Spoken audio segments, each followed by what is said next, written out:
In at number 10, Thanos and the Thing. The saying, "the enemy of my enemy is my friend," rings ever so true when it comes to the odd pairing of Thanos and the Thing. Ben Grimm has been part of the Fantastic Four for a long time and is well aware of the horrible villains that exist throughout the Marvel Universe. As a result of his space explorations with the Fantastic Four, he's come into contact with Thanos on a number of occasions. Recognizing just how dangerous the Mad Titan is, the Fantastic Four have shut down a number of evil plans Thanos had up his big gold glove.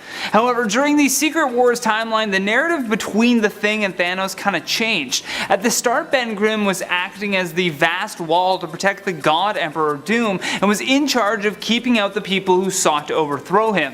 However, in comes Thanos, who took a different approach to breaching the wall. Instead, he leveled with the Thing and helped him escape this boring service of just acting like a wall. Thanos reminded Ben that the world was not right and that it needed him. Whether or not these words came with ill intentions, it was still a superhero-supervillain team up against Dr. Doom that you wouldn't believe would ever exist. In at number 9, Dracula and the X-Men. The X-Men and Dracula have gone head to head on a number of occasions in the past. The Lord of Vampires even attempted to force Storm into marrying him. Gross. Although after some time it turned out they hated his son. You see, his son was planning a much more evil takeover than anything his father had ever attempted. Seeking to take his father's spot as the top vampire supervillain, he engineered this biological weapon. The weapon's purpose was to turn regular civilians into bloodthirsty vampires. In a surprising turn of events though, the X-Men, Dracula, and even Blade joined forces in order to restore order to the world. Although he was able to turn Jubilee right before they could defeat him, Dracula did give her an amulet that would combat this new fear of sunlight. Consider it a gift of appreciation to the X-Men. Still an unlikely team up. In at number 8, Nova and Carnage. During the event known as Axis, the Uncanny Avengers were attempting to stop the Red Skull who had stolen Charles Xavier's brain. I know, gross, right? In comes Magneto, who demolishes the villain, but accidentally unlocks this psionic energy within him that releases Onslaught into the universe. Now with Onslaught being the Uncanny Avengers' biggest threat, the Scarlet Witch decided to reverse the alignments of the heroes and villains. Carnage just happened to be amongst them when this went down, so in a strange turn of events, Carnage actually started to befriend Nova. Although this odd team up only lasted for a moment and purely out of circumstance, they were working together. Eventually the spell was reversed though, and Carnage went back to his usual crazy self. In at number 7, Galactus and Cosmic Ghost Rider. We know this list is supposed to be the top team ups you won't believe exist, but I just have to add that this team up is by far the coolest team up ever, without a doubt. First of all, you have this possible future where Thanos just completely decimates the Earth, taking out all of the heroes, or so he thought. In comes Frank Castle, who survives and is now fueled by revenge. He cuts a deal with Mephisto to host the Spirit of Vengeance. Although in his hunt for Thanos on Earth, he realizes that the Mad Titan had already left. Then you get the supervillain Galactus arriving to Earth also in search of Thanos after barely making it through their battle. And the two make quite the team. In at number 6, Norman Osborn and the Sentry.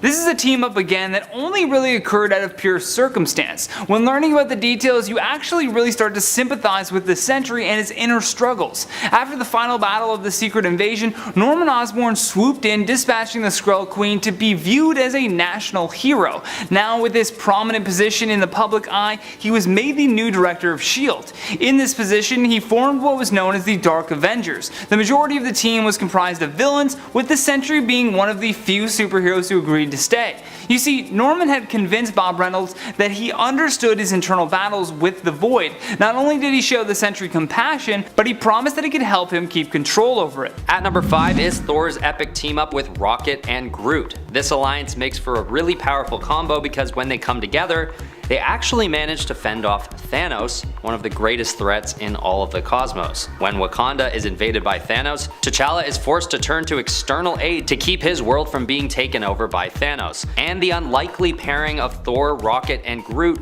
come in to fend off the Horde. You may call it luck that allows the outcome from this battle to end well for the good guys, but I'd say it's something about this union of heroes that makes their effectiveness work so well. Maybe it was something about the fact that Thor had just been beaten down till near death by Thanos before he met up with the Guardians of the Galaxy, or maybe their powers just happened to synergize perfectly with one another. Either way, we are left with what has become one of the most epic lines in all of Infinity War. Bring me Thanos. I'm not gonna do it justice, you just gotta look it up. At number 4 is Beta Ray Bill. Thor and Beta Ray Bill have come together on numerous occasions, them being very close friends and allies on and off the battlefield. And whenever they do pair up as a team, their bond really gives them that edge that makes them thrive. Now, is it their bond or is it the fact that they're both wielding Asgardian hammers made from Uru? It might be both. Let's just say it's both. Team-ups between these two usually involve some kind of high-stakes predicament that Asgard finds itself in. For instance, one of the more recent team-ups they've had was the second coming of Ragnarok and the defeat of the Fenris Wolf. Thor eventually sends Bill away to continue his work alone, but there's no doubt that soon enough they come back together to kick some ass for the glory of Asgard. Also, I'm not sure if you're aware, but there are theories suggesting that Beta Ray Bill might make an appearance in the new Thor Love and Thunder movie coming out in July. If you know about that one frame going around online with what looks like a missing character, then you may know what I mean. But that's still speculation, so we'll see. Alright, at number 3 is Galactus. This is a really unexpected team up that happens in Thor number 168 and 169 when Galactus actually finds himself in danger at the hands of the Black Winter. So in response to this, Galactus decides to grant Thor a boost of power to become his herald. With this newfound ally, Galactus is able to use Thor's help to take down the Black Winter, as harrowing of a task as it is. This is such a crazy team up, which is why I put it higher on the list. A being as great as Galactus doesn't often find himself in danger, nor does he find himself needing an ally to fight off a formidable threat. But in this instance it happens, and it becomes one of the most unique and powerful Thor team-ups we've ever seen. Thor doesn't really stay loyal to Galactus though, which is a good move because we all know that Galactus wasn't about to turn good after the job was finished. So Thor ends up stealing the entire power cosmic, supercharging himself into one of the most powerful versions of him that we've ever seen. He then uses this power to take down both Galactus and the Black Winter, one of his most impressive feats to date. At number 2 is Jane Foster. I mean, do I have to explain why this one gets put at number 2? This team up gains a huge boost in points due to the iconic and romantic factor. These two have had an on-again, off-again relationship that has brought Jane into positions of power on Asgard and then back into average life on Earth. But in one epic return to form in Avengers number 56, Jane begins to recognize that her humble marriage to Thor might not be as it seems. And when she's proven right, Mephisto is revealed to have been behind an elaborate ruse the whole time. This triggers a Thor from somewhere in the multiverse to come and support Jane Foster in her battle against Mephisto, who appears in the form of 3 pigs. And yes, I know that Jane is known as Valkyrie during this fight, and basically ever since her first run as Thor, but these mantles get thrown around so much that I wanted to explore the only constant, which in this case is Jane Foster. And this isn't the last time these two have or will team up. Whoever's seen the new Thor Love and Thunder trailer knows that she is also going to be making quite the appearance in the new movie coming out in July. Romantic team-ups should always rank high on these lists. Power levels aren't the only thing to consider when two heroes come together. At number 1 is of course Thor's epic and somewhat rare team-up with his brother Loki. Actually, maybe this does happen a few times, but it's mainly because of Thor's tolerance and love for his brother more than anything. Loki still typically makes decisions only if they serve him, but I digress. One of these team-ups happens in one of the earlier comics when Loki decides he'd prefer to have his father Odin rule over Asgard instead of Surtur, so he teams up with Thor to repel the demon's advances. And another time is of course in Thor the Dark World when Loki and Thor come together once more with the common motive to take revenge on their mother's killer. And then once again, so yeah, it happens a lot, once again they face off against Hela in Ragnarok. But the most notable team up, if we can call it that, is when Loki sacrifices himself to protect Thor from the Mad Titan. As we all know, these team-ups all get so much more respect based on the typical relationship between these two siblings, which is rocky to say the least. So when they do come together, it's often very dramatic and even a bit emotional. And that's what epic team-ups are all about, right? The context behind why and how a pair of superpowered beings decide to support each other in battle. Number 10, Batman and Scooby-Doo. Batman and the gang of meddling kids from Mystery Incorporated actually have quite a long history together, teaming up during the days when Batman cartoons and Scooby-Doo cartoons were both being made by Hanna-Barbera for the odd animated special. Years later, this pairing would make its way into the pages of the comics, with the Dark Knight going on several adventures with the gang. It makes a certain kind of sense. I mean, Batman and the gang are all detectives, so they have a lot of of intersecting interests. The comic book series also does a good job of going with a more Silver Agey take on Batman, so there isn't as much of a clash in tone when Batman pulls Scooby snacks out of his utility belt. But there is still something kind of strange about the idea that Batman would get so stumped on a case that he would call in not another detective hero like, say, Barry Allen, but would go straight to a bunch of teenage jazz cabbage enthusiasts who live in a van with their dog. Number 9. The Teenage Mutant Ninja Turtles and the Ghostbusters. When Donatello of the Teenage Mutant Ninja Turtles created an interspatial teleportation unit, he asked his brothers Michelangelo, Leonardo, and Raphael to help him test the device's capabilities. They go through the portal with their friends April O'Neil and Casey Jones and discover that the device has transported them to a different New York, the one featured in the Ghostbusters universe. They are immediately put face to face with an evil ghost who of course is immune to their attacks and captures and possesses Casey. Thankfully, they are soon saved by everyone's favorite group of paranormal exterminators, Venkman, Winston, Egon, and Ray, the Ghostbusters. The two groups team up and the combination works better than you might expect. There's a certain joy to seeing Venkman start to get on Raph's nerves, while Winston and Leonardo bond over how difficult it is to be the most normal one on a team. Plus, seeing Leonardo swap his bow staff for a proton pack is something I never knew I always wanted to see. Number 8. Superman and Muhammad Ali. This one is perhaps the most iconic of the weird team-ups ever put to panel. One day, Muhammad Ali is in Metropolis playing basketball with some local kids, and Lois, Jimmy, and Clark set out to get an interview with him. Just as they are about to begin their interview, an alien shows up and requests the greatest champion of Earth to fight in an alien boxing match. He has an armada of ships and is going to blow up Earth if they don't accept the challenge. Clark excuses himself and Superman shows up offering to fight. Ali retorts that he will fight the aliens as he is the greatest fighter on Earth. Superman points out that that is a stupid plan because he's, Superman, but Ali reminds him that he's, Muhammad Ali. The alien tells them that they will fight and the winner will face the alien champion. Ali and Superman go to the Fortress of Solitude to train, and Ali teaches Supes some of his moves before they are interrupted by the aliens, who inform them that the fight will take place on their homeworld, which has a red sun, meaning Superman won't have any powers. Ali points out that Superman is in serious trouble. The two have a boxing match, and Ali KOs Superman after a few rounds and goes on to fight the alien champion. It turns out that Superman and Ali fixed the fight, and while Ali fights, Superman is taking out the alien fleet. Ali wins the match and the Earth is saved. Later on Earth, Ali reveals that he has figured out Superman's secret identity, and the two shake hands as Ali declares, "Superman, we are the greatest." It's a weird story and kinda goofy,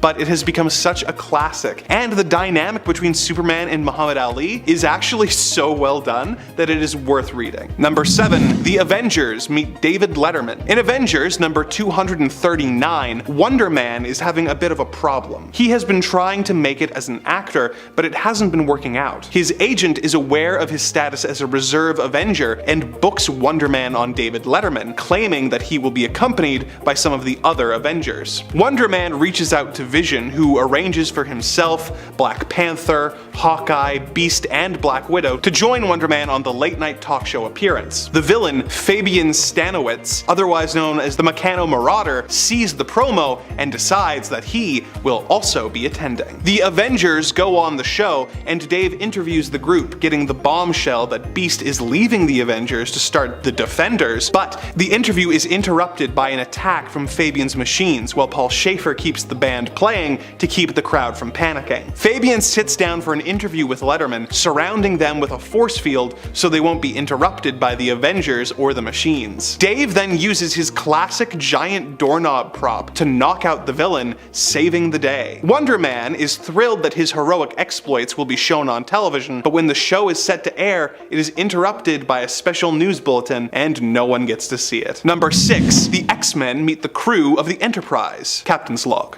Stardate 4740.5. The crew of the Enterprise came across an odd alien ship. They scanned it for life and saw that it was carrying 7 life forms that sensors indicated were near human. Before more information could be gathered, the ship exploded, and a giant creature calling himself the Gladiator appeared and punched the Enterprise. As the engineer, Mr. Scott, attempted to repair the damage to the shields, a group of stowaways who had beamed off the destroyed ship at the last moment came aboard. They called themselves the X-Men. So the X-Men had set off to save the galaxy, and were now hiding on the Enterprise, very confused as to how they had ended up in the future. Gambit was injured, and Beast took him to the ship's sickbay to find treatment. It was here that Dr. McCoy met Dr. McCoy. The remaining X-Men were discovered by Mr. Spock, who incapacitated Wolverine with the Vulcan nerve pinch and took the team to meet Captain Kirk so they could work together to defeat the villains. This is a fun story filled with some cool moments like the aforementioned Spock and Wolverine fight, as well as some fun character moments like Kirk trying to hit on Jean Grey. But the X-Men and Enterprise crew are an odd pair to pitch together, and the entire affair does feel pretty weird. Number 5. Jessica Jones.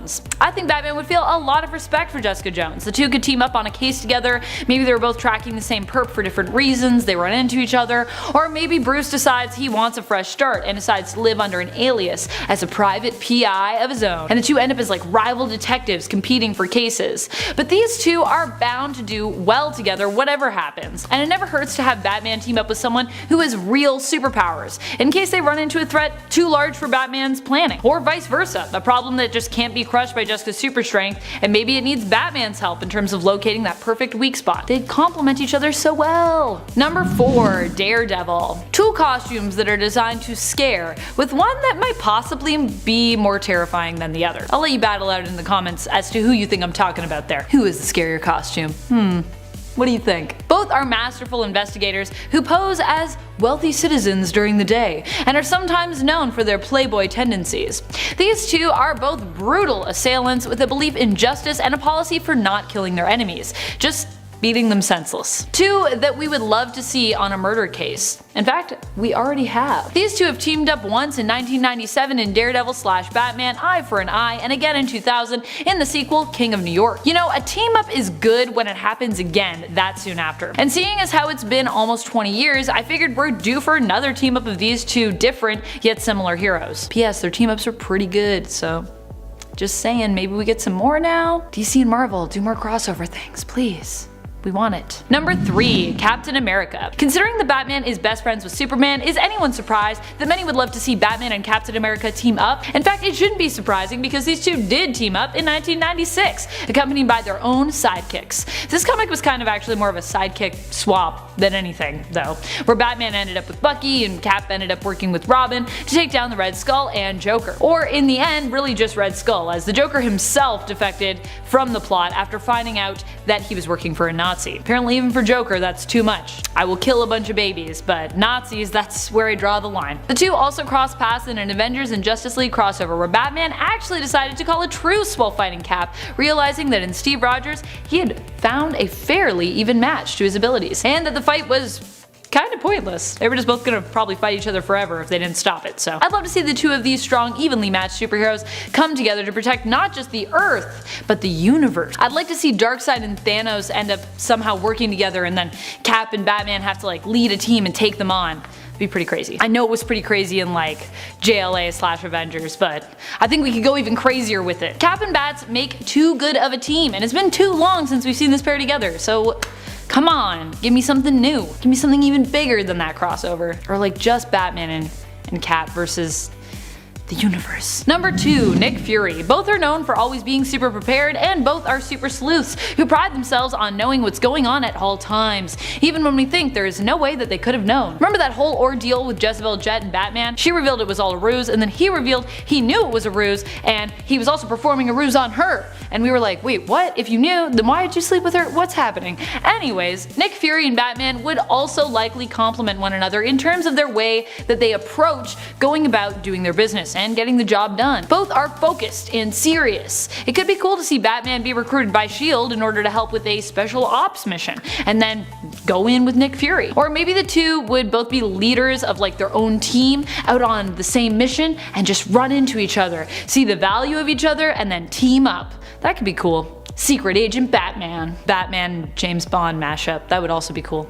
Number 1. Deadpool. In the Spider-Man / Deadpool team-up comic issue number 6, we see Deadpool and Spidey talking about superhero movies. The two end up attending a spoof version of Batman v Superman when they watch Nighthawk v Hyperion. They take turns after the viewing pointing out everything wrong with the film, the lack of motivation and the obsession with thinking 5 films ahead instead of simply working at all towards making the film itself a standalone success. I would love a team up that casts Batman and Deadpool in a similar vibe and just turns this joke back on Deadpool himself. DC might not be down as it also kind of makes fun of the Batman v Supes film itself, but the punchline would actually be that Deadpool is the king of nonsensical fights in the comic book world. He frequently ends up tussling with Wolverine for no other reason than he can. He fights a lot of people in comics sometimes for just no reason, so. But whatever story DC and Marvel choose to explore with these two heroes, just the two characters sharing a page would likely be a treat. Just a panel even. Give me a panel. Batman could play the perfect straight man to Wade's crazy, and I'm sure both would drive one another up the wall. And keep in mind, Deadpool isn't easy to frustrate in a team up. He's usually got too much pep in his step.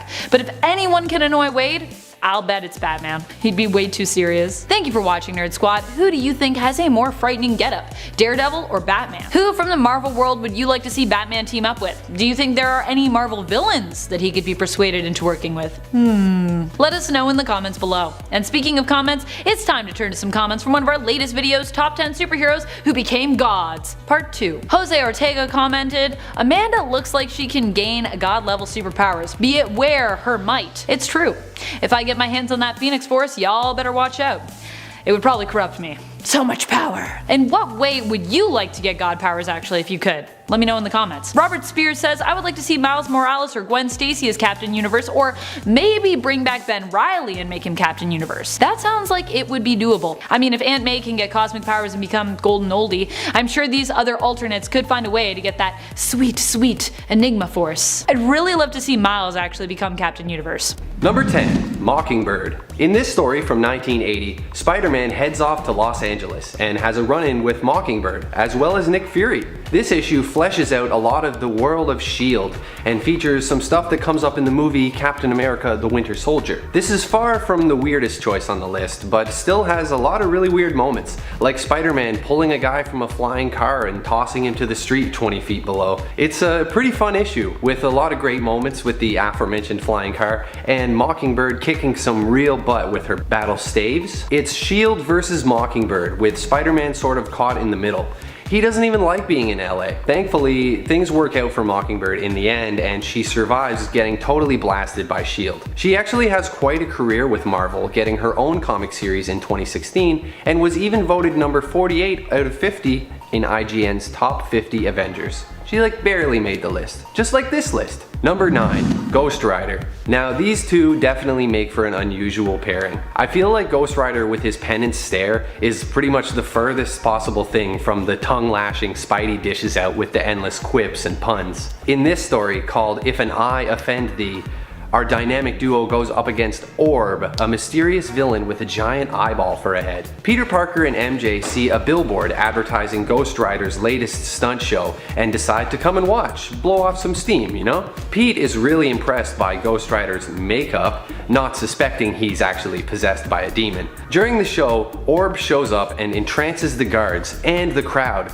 just by looking at them with his giant eyeball, then attempts to kidnap Ghost Rider's girlfriend Roxanne. Ghost Rider is unable to catch Orb as he uses his hypnosis to make audience members walk in front of the Ghost Rider, causing him to wipe out on his cycle. In the stunning conclusion, they leap out of the way of a train, Ghost Rider and Spider-Man, but Orb is not so lucky and totally gets hit.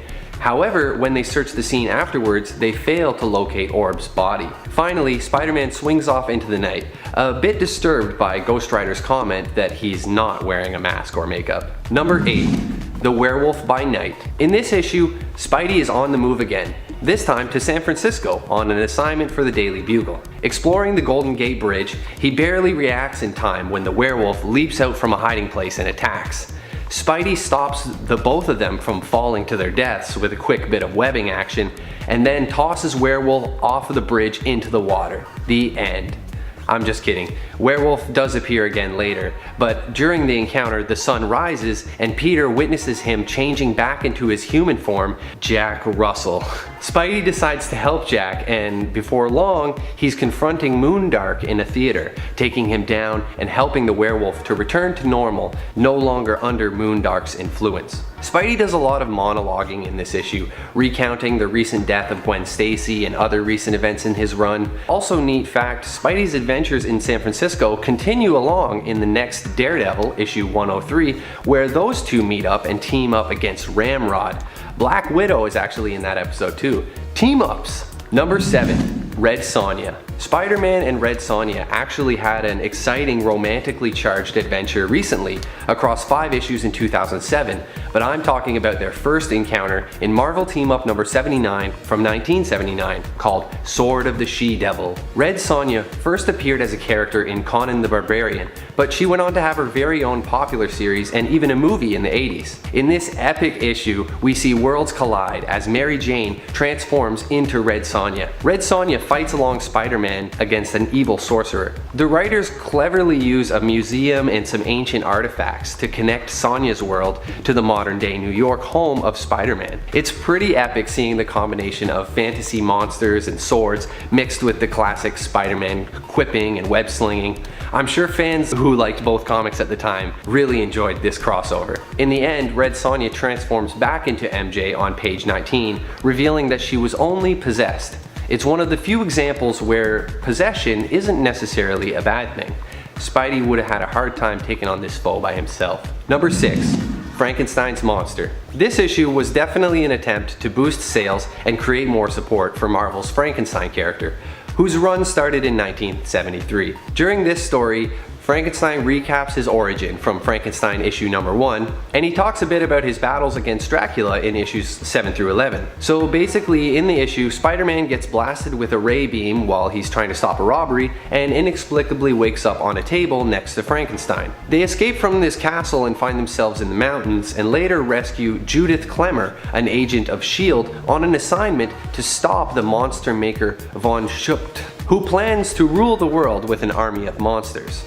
Classic. Spidey and Judith sneak in the back of his castle while Frankenstein just busts in the front door, beating the crap out of anybody who opposes him. When Frankenstein finally walks into the main chamber, he sees the monster maker releasing another prisoner against Spidey and Judith, the Man-Wolf. The story is continued in issue number 37, but I'll leave that for you to discover on your own. Number 5. Dr. Psycho and Riddler and Parademons. Dr. Psycho ends up allying himself with the Riddler in the Harley Quinn animated series. Originally it's Harley who wants to team up with Darkseid with her gang, but in the end she ends up surrendering her army of parademons that Darkseid supplied her with after realizing she's really doing all of this, conquering Earth to try and escape her romantic feelings for Poison Ivy, who is about to get married to Kite Man at this point in the series. Yikes, awkward. Dr. Psycho ends up becoming the big bad of the latest season in the end, with Riddler becoming his partner in crime and wielding great control over the leftover parademon army on Earth, which he has no qualms about using, unlike Harley, who's like,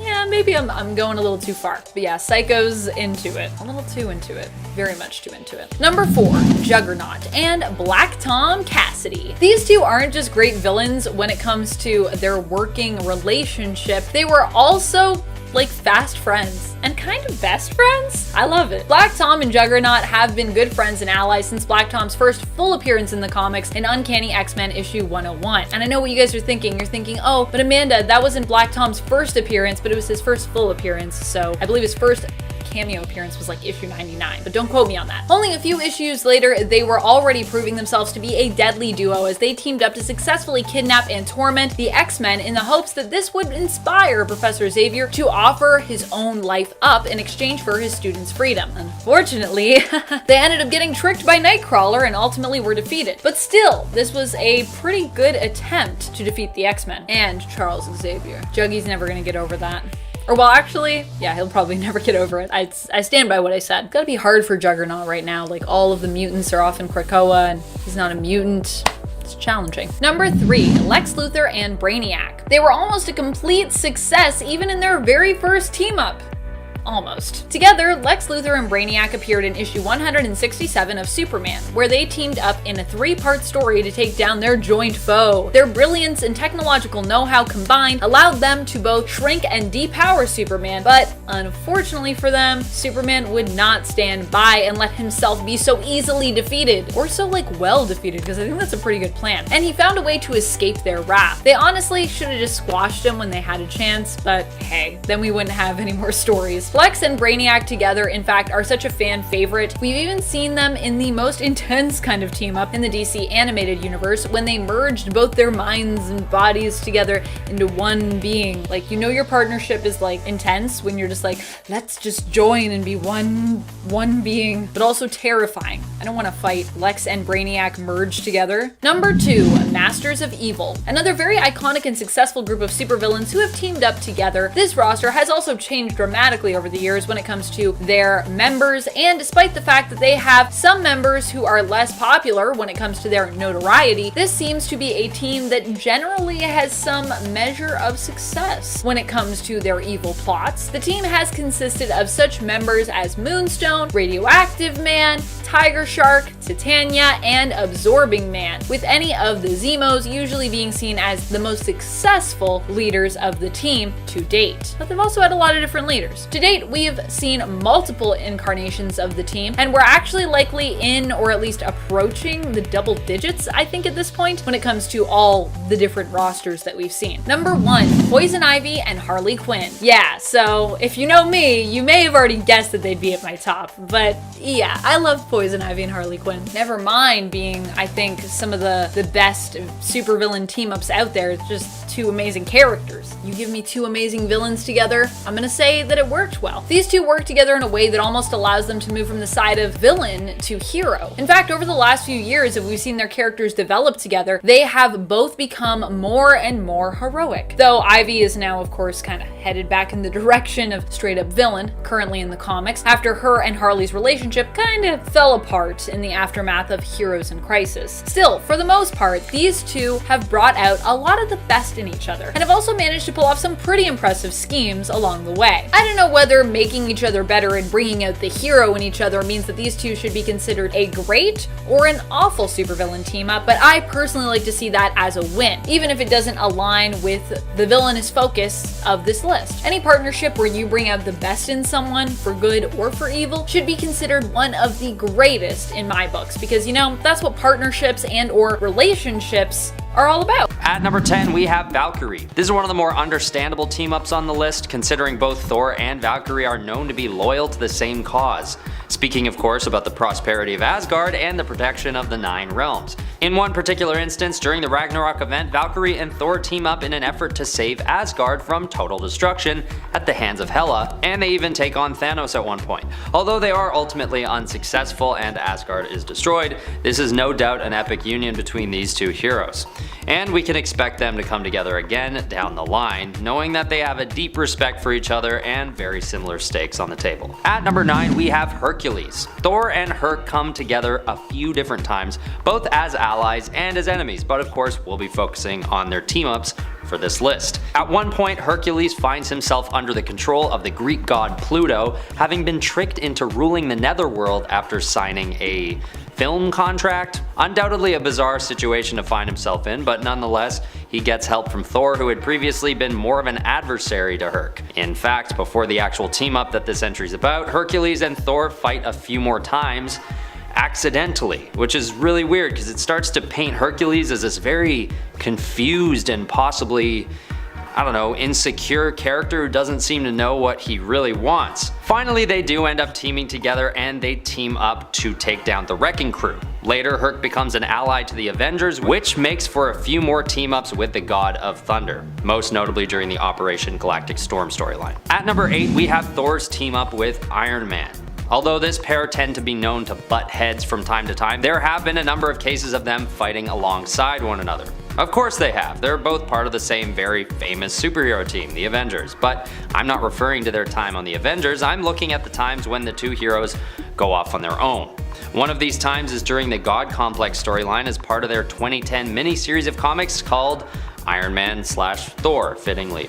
And the threat they're up against isn't a joke either. They're trying to stop the High Evolutionary from creating a modern god from nothing, using Iron Man as the vessel.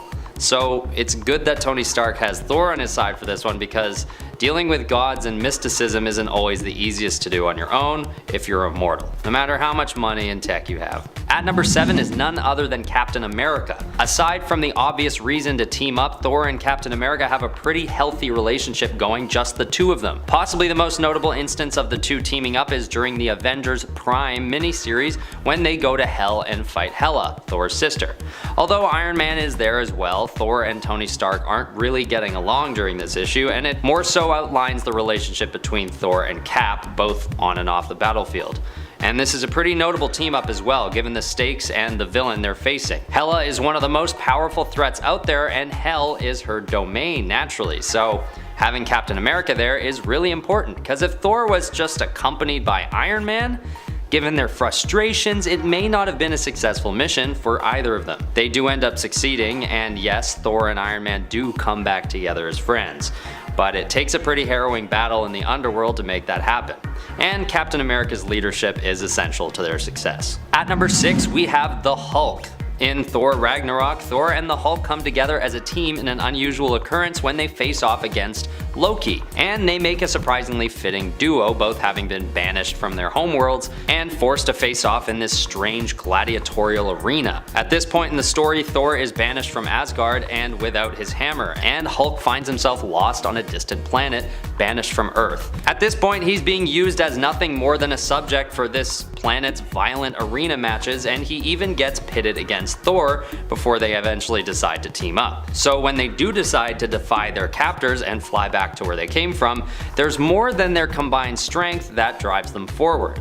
A bond based on their own experiences with abandonment and desperation leads them to an epic win over Loki by the end of the movie. At number 5 is a weird one for sure. The Avengers actually team up with the Guardians of the Galaxy to face off against Titans from the Attack on Titan universe. This issue is called Attack on Avengers, naturally, and it's a super short 8 pages long. Basically, the plot is that the Titans just show up in New York City and start causing problems. Problems like eating people, you know? What I find strange about this, aside from the obvious, is that the Avengers and the Guardians of the Galaxy pair up in the first place. I feel like it's already a complicated enough concept to have the Avengers versus Attack on Titan, but then they just go and complicate it even further, which is just strange. It doesn't get in the way of it, it's just weird. It's known to be a pretty fun read though. It doesn't go deep into any complex plot or anything, it just sort of has the heroes show off their abilities one after the other to take down the Titans. It's unclear who wins the battle though, with the issue just kinda ending with the Guardians of the Galaxy tapping in to do some Titan killing of their own. At number 4, we have a personal favorite of mine, the Punisher teaming up with Eminem. When I found out this team up took place, I was so happy. It's just such a good fit given their darker personalities, and makes me like Eminem more that he'd even go for something like this. This comic came out back in 2009, the same year that Eminem released his Relapse album, just for context for all you Eminem fans out there. The plot is pretty simple, with Barracuda being the villain in the comic that the two team up to take down. The strange part of this issue, other than the part where Eminem and the Punisher are teaming up, is a decision which I think was a bit of a misstep, and it's that Eminem is totally OP. He beats up the Punisher before they even team up for one, which I guess gives Eminem a pretty impressive power stat canonically, and then when they're kidnapped by Barracuda and taken to the Arctic to be killed, Eminem breaks free and saves the Punisher, killing Barracuda with a chainsaw in the process, which sort of weakens the integrity of the Punisher just to boost Eminem. I feel like they could have easily played with Eminem's funny personality a little more and had the two characters play off each other to give us a more humble and dynamic story. But maybe Eminem just said yes to this gig so he could look cool,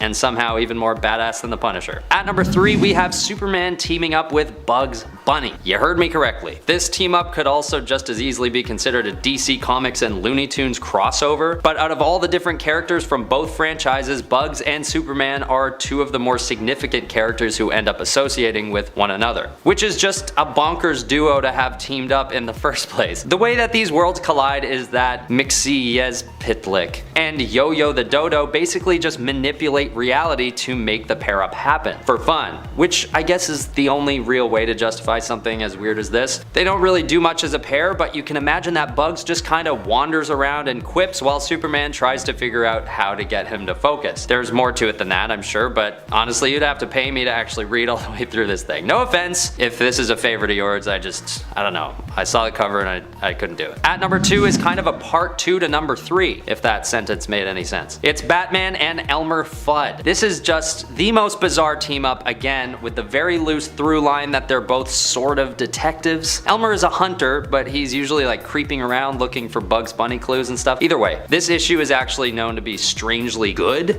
and suspenseful, considering what it is. It has Elmer Fudd partaking in a dark noir storyline on the hunt for a mysterious killer known as the Bunny. But things keep getting more complicated for Fudd when Batman turns out to be the real culprit. Believe it or not, this is a different storyline from the previous entry, which just makes me wonder how the hell Looney Tunes and DC Comics kept thinking it would be a smart idea to give their characters crossovers. Although, it seemingly worked for people. People seem to like this one with Elmer Fudd, so maybe they were onto something. At number 1 is a very, very strange one. Batman and the Beatles, or the copyright-free version of the Beatles anyway. This one doesn't seem to have any common thread to tie these two pop culture worlds together. I really tried to think of one, but I just couldn't. Maybe the writer was just a big Beatles fan and wanted an excuse to get in touch with Paul McCartney's people if he needed to. Maybe they were safe from copyright, because they don't really look like them. I mean, to be fair, the plot of the comic is about as clever as it could have been given the pairing. Batman is basically trying to investigate whether or not Paul of the Beatles is actually dead. For those of you who don't know, there was a fan-generated rumor years ago floating around about the idea that Paul had actually died and was secretly replaced by a guy named William Campbell. So this ridiculous theory is what Batman is trying to get to the bottom of. And what ends up happening, spoiler alert, is that Batman actually discovers it was the other members of the band who were the fake, and that Paul was the only original member of the band remaining, which is it's riveting stuff. And super bizarre, perfectly bizarre. Number 10, Doctor Strange. Why is this mashup so appealing?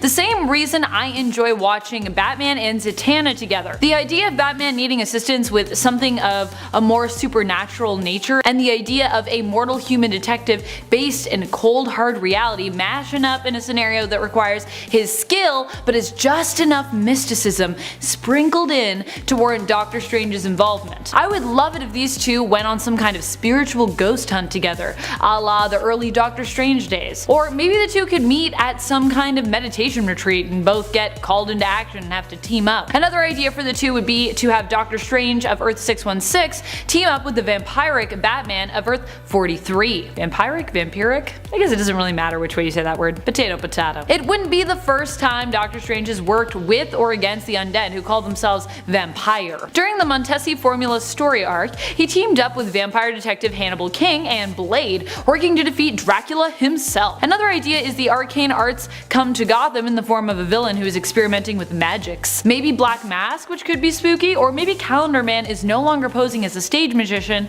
as he did during his debut in Detective Comics issue 259, but has become a real one. That could be a fun kind of adventure. And Doctor Strange answers the call to help as Zatanna is unavailable. You know, sometimes she's busy, she can't help Batman all the time. She got things. Number 9, Iron Man. Both are billionaire playboys, or at least appear to be. Still, while Batman might not agree with Tony's lifestyle choices, both characters are known for their brilliance and for their obsession with control and ability to plan ahead, and this might be enough to make them a strong team up. Tony, after all, was the instigator behind Civil War I with his Superhero Registration Act. He has since learned the error of his ways, but still tends to be quite lawful when it comes to his views. He would be lawful good for sure if he were a D&D character.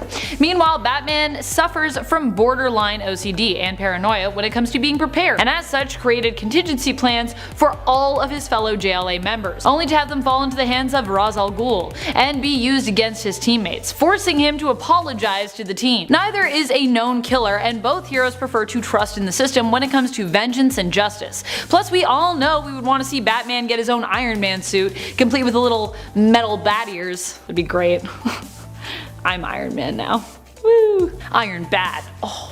Iron Bat would be awesome. Make it happen. Number 8, Spider-Man. I mean, you knew he was going to be on here because who wouldn't want to see just about anyone team up with Spider-Man, right? The crazy thing is this dream team has already happened. The pair had a one-shot team up in 1995 with the comic Spider-Man and Batman, Disordered Minds. But it's been over 20 years since the two have shared the pages of a comic book, and I think it's about time we make this happen again. Besides, we have to have Black Cat and Catwoman join in for this team up. As cool as Carnage and the Joker were together, I'm personally more interested in seeing a caper story where Catwoman and Black Cat team up for some good old-fashioned thieving, and Spider-Man and Batman have to put a stop to their dangerous femme fatales. Oh my gosh, I was almost like, lady swap anyone? Then I was like, wait. Number 7, Black Panther. These two together would truly be some of the most teched out. I know what you're thinking, but what about the Bats and Iron Man team up I suggested earlier? Yes, those two would also have a ton of tech, but Black Panther comes from Wakanda, and as great as Tony's tech might be, not even Stark can beat the tech coming out of Panther's homeland. Black Panther and Bats also have a similar look and sometimes a similar fighting style, though I would say that Batman is kind of the sneakier of the two. Let's have them team up. Number 6, Iron Fist. These two are both skilled martial artists who I would love to both see duke it out and then combine their skills to take down a big bad. I think Iron Fist could even give Batman more of a run for his money than any other hero from Marvel who he's taken in hand-to-hand combat. I'm imagining Bruce joining with Danny in an attempt to take down the League of Assassins, or the Hand. Seeing them have to take on someone like Lady Shiva or maybe someone like Taskmaster could also be super interesting. Who do you think that pair should take on? Give me your best martial artists villains. Number 5, The Punisher meets Slim Shady. Getting into the really weird team-ups, we have the time that Frank Castle met Marshall Mathers. In this story, Eminem is leaving a concert with his security when they come across a strange man in a skull shirt in the alley. They pull their guns on him and get absolutely blown away while M makes a break for it. He's rescued by his childhood friend, the Barracuda, who helps him hide from Castle. When Punisher gets too close, Slim Shady beats him up and shoots him. Barracuda then takes out Eminem, and when he wakes up, he's on a boat tied back to back with the Punisher. Punisher explains that he was trying to protect Eminem and only took out his bodyguards because they pulled guns on him and probably all had rap sheets anyways. Barracuda explains that the Parents Music Council has hired him to kill Shady because they think his music is corrupting the youth. He throws M off the side of the boat, but the water is frozen and he manages to get away. He finds an ice fisherman, takes his chainsaw, and returns to the boat to save the Punisher. After freeing Frank, Punisher leaves Eminem stranded on the ice with a phone to call for help as he sets off to take out the Parents Music Council. After all, hiring a contract killer is a serious crime. What? This book is insane! Not just for the premise, but the fact that the Punisher doesn't do anything except get beaten up and later rescued by Eminem. But it isn't the weirdest Punisher crossover. More on that later. Number 4, Spider-Man and the cast of SNL. Live from New York, it's Spider Day Night Live! Starring Dan Aykroyd, John Belushi, Jane Curtin, Garrett Morris, Bill Murray, Lorraine Newman, and Gilda Radner. In Marvel Team-Up number 74, Spider-Man got to team up with the classic Saturday Night Live cast in one of the weirdest team-ups in the Wall Crawlers history. Peter and MJ are attending a filming of Saturday Night Live, but little do they know that the show is about to be interrupted by the Silver Samurai, whose magic ring has been sent to John Belushi by accident due to his SNL Samurai character being mistaken for the Silver Samurai. Thugs try to take over the show, but the cast keeps the show going while taking out the thugs with the help of Spider-Man, while the two samurai face off backstage. It is extra weird because the celebrity host is Stan Lee, and the SNL cast are dressing up as Marvel characters. But in a world where Marvel heroes are real, what exactly is Stan Lee famous for? Number 3, Jimmy Olsen and Don Rickles. In Superman's pal Jimmy Olsen number 141, written by Jack Kirby of all people, Jimmy teams up with the Golden Guardian and Goody Rickles, the superhero who just happens to look like the insult comic and Mr. Potato Head actor Don Rickles. They are poisoned by Intergang and have to find a cure before they explode. They end up at an office where the real Don Rickles is hanging out and just starts slowly going nuts as superhero hijinks take place around him. Eventually the heroes are cured, but Rickles is taken away by the police after claiming that he is going to explode explode in an effort to get away from Jimmy and his gang. It is a difficult story to follow, and wouldn't make this list if it weren't for the weird detail of Don Rickles having a superhero who is not related to him, but is named Goody Rickles and just happens to look exactly like him. That's just all kinds of strange. Number 2, The Punisher meets Archie. In a crossover that started out as a joke between the publishers of the two characters, a criminal who looks remarkably like Archie is being chased by the Punisher. He escapes to Riverdale, and the Punisher pursues him there. Archie is up to his usual hijinks, trying to date both Betty and Veronica, when a bunch of feds, mistaking him for his criminal doppelganger, take him away. They are attacked by the Punisher, who realizes his mistake and goes after the double, who has taken Veronica to the town's sock hop. Punisher goes to the dance and is mistaken for a chaperone by the teachers. Things go off the rails when the villain takes Veronica hostage and a shootout breaks out at the dance. The bad guy gets away with Ronnie, and Archie has to team up with Frank to take him out. Archie starts keeping a war journal, and Frank gets a nice Riverdale sweater as a gift, and together they save Veronica and stop the villain, who they tie to a giant balloon and let fly away, presumably so he will fly into the air and lose oxygen and die. As if all of this wasn't weird enough, the story ends with Professor X informing Wolverine that he has to go after the most dangerous mutant alive, Jughead. Number 1, Green Lantern and Colonel Sanders. Colonel Sanders has shown up in DC Comics stories a few times, having traveled the multiverse and hired Captain Cold and Mirror Master to work in his restaurants. But his weirdest story is when he teamed up with Hal Jordan, the Green Lantern. In this story, the Colonel is working with Ferris Air to test that his new packaging for his Zinger chicken sandwich will protect it for interstellar travel, as he wants to bring his food across the universe. He enlists the help of Green Lantern to help him deliver the food, and Hal agrees. As Hal tells him, every member of the Green Lantern Corps is working on this project. Meaning somewhere a planet is being attacked by Darkseid and the Lanterns are delivering chicken sandwiches. The sandwiches are all stolen by the Orange Lantern Larfleeze, and Hal creates a KFC themed Green Lantern ring for the Colonel so they can go after the sandwiches. Sanders attacks Larfleeze with a drumstick construct, and Larfleeze admits that the Zinger chicken sandwich is the only thing that has ever satisfied his unending longing and hunger. Sanders uses his ring to create the first KFC on the planet Okara and lets Larfleeze sign on as a franchisee, assuming that the Orange Lantern can complete the training program to get his cooking to the Colonel's strict standards. This book is so weird. It's like those old Twinkie ads where Flash would defeat Weather Wizard with the delicious taste of Hostess Twinkie cakes, but instead of being one page long, it's the entire comic. So weird. Number 10, The Wizard and Trapster. These two would go on to become important founding members of the Frightful Four villain team, but even before that, they were teaming up together. Way back when Trapster was known simply as Paste Pot Pete, these two worked together in Strange Tales in an effort to defame and defeat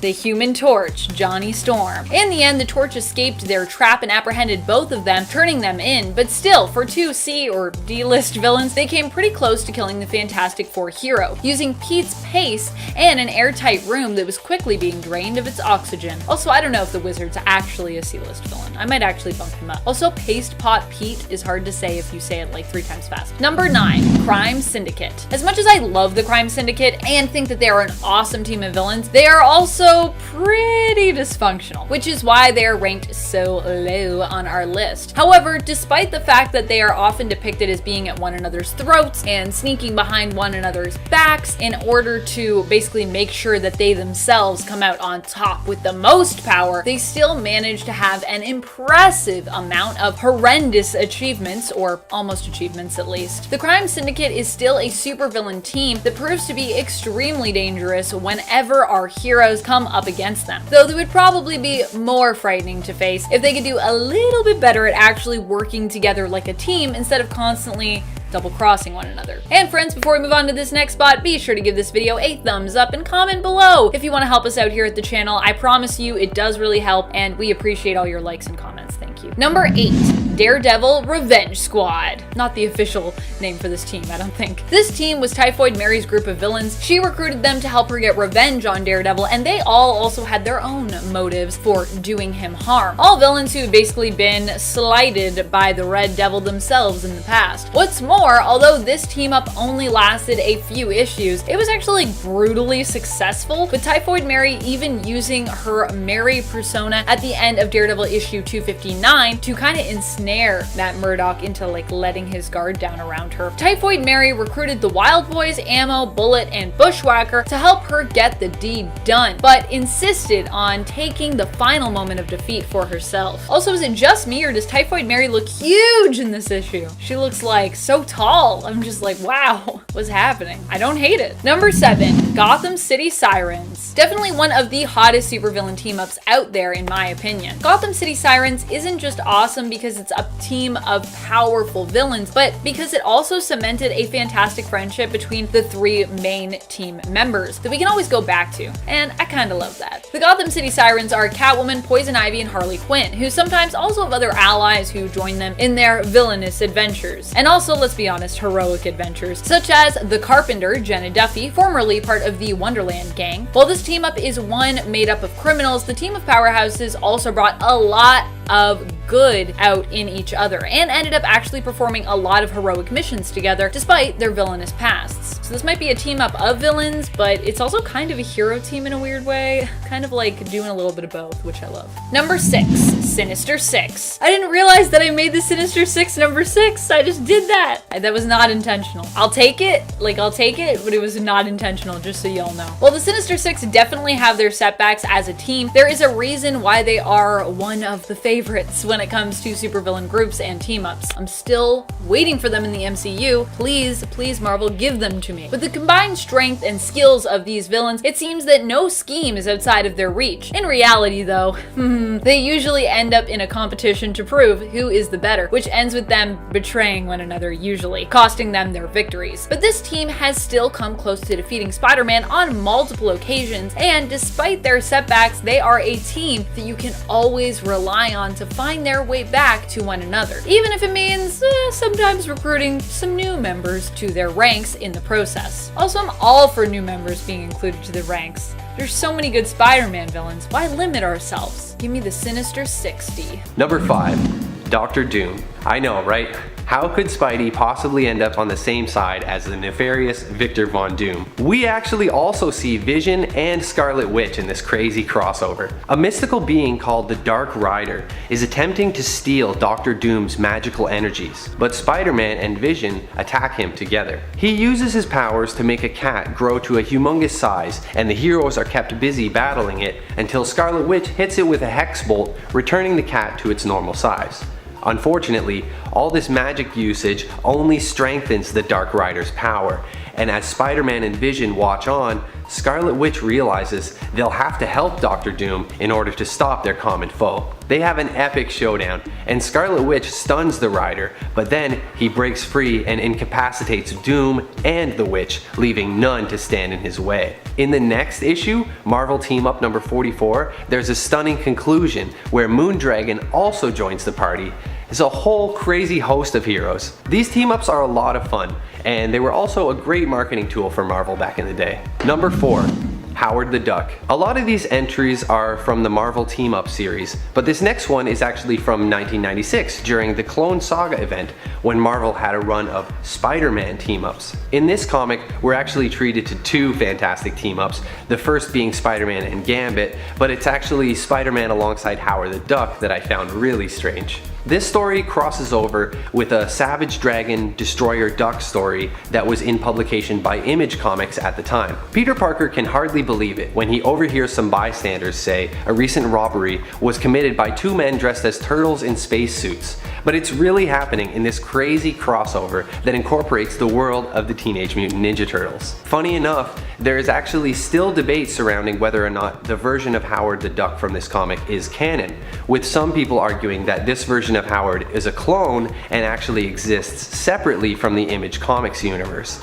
Man, it's Clone Saga, am I right? Number 3, not ready for primetime players. In this absolutely unexpected team up, Peter and Mary Jane happen to somehow have tickets to Saturday Night Live. A mysterious, powerful ring was given to a member of the cast, and the Silver Samurai has come to infiltrate the show and try to steal the ring back. We get to see John Belushi, Dan Aykroyd, and even Lorne Michaels as things unfold backstage in the dressing rooms, and Stan Lee is the host of SNL Tonight performing the opening monologue. Sounds like an episode of SNL I would actually want to watch. After a ton of wacky antics and drama, the samurai obtains his ring and disappears back to his own time, presumably. Luckily, the audience has no idea and thinks it was all part of the show. It turns out in the end that the ring was mailed to Belushi by mistake. It's honestly just one trope piled on top of another with a whole bunch of guest stars.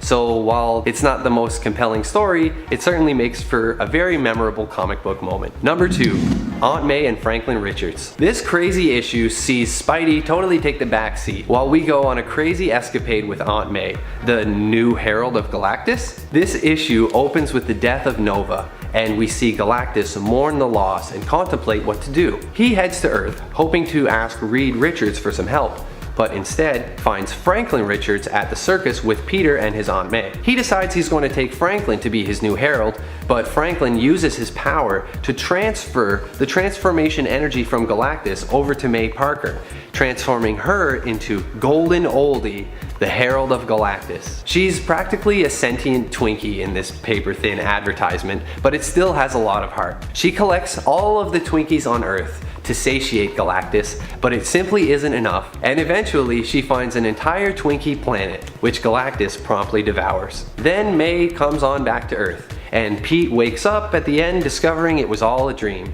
Then another person wakes up seeing that that was just a dream, and there's a few panels of that. It's a pretty funny ending to the whole comic. Number 1, Spider-Man and Ren and Stimpy. No doubt one of the weirdest crossovers I've seen, but it was still a fun one. It's Ren and Stimpy number 6, where Spider-Man shows up. He definitely gave them a boost because their run went on for 44 issues altogether. If you didn't know, Ren and Stimpy was a popular Nickelodeon show from the 90s that also had a Marvel Comics series. Spidey steps in to replace Powdered Toast Man, the beloved mascot of our duo's favorite breakfast cereal. Spidey reveals that he's just stepping in to temporarily fill the job, as Toast Man is currently being mind controlled by the evil Donut. The whole thing is full to the brim with puns and stuff. Toast Man hurling razor sharp bread like batarangs and being called a serial offender. Donut even has to boost his testosterone at one point to help take on Spider-Man. The whole thing is weird, it's wacky, and it's definitely worth checking out. At number 10, we have Batman and Sherlock Holmes. This is the one that probably makes the most sense on this list, believe it or not, because the original Batman has always been a detective above everything, with his original comics actually being called Detective Comics. This adventure is actually number 572 of that comic series, and the pairing somehow just seems weirdly right. The only thing is that the Sherlock Holmes stories typically take place in the 1800s, well before Batman's time. So the way they make this work is by just simply having Sherlock be super duper old, over 100 years old actually. It works well enough, I guess. The plot is basically that Batman is facing a challenge trying to take down Moriarty and takes Sherlock's help to solve the issue. This is back in the day when Batman was still pretty peppy and fun, bringing Robin along for the ride and everything, so the pair-up kind of works in tone as well. It's a fun little moment in time that brings one of the most influential detectives of one era and pairs him up with one of the most influential detectives of this era. All this considered though, it's still weird,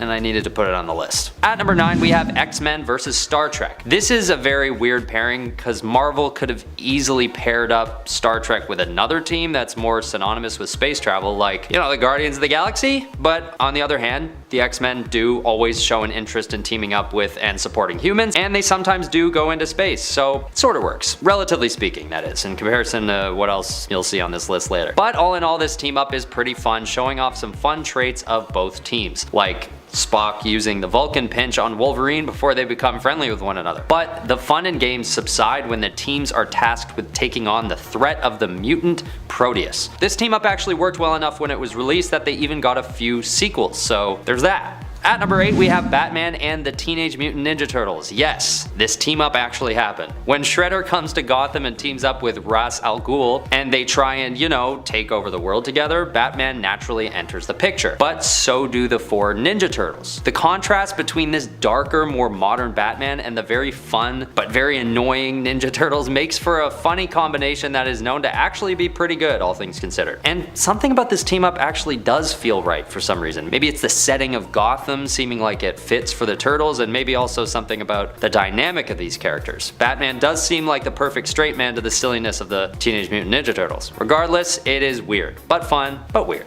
but fun, and needed a spot on the list. At number 7 is Superman and the Nesquik Bunny. So as we go deeper into the list, things are getting a little weirder, yes. This one strikes me as bizarre for sure, but also somewhat fitting considering cereal companies love to pair characters from pop culture with their brands.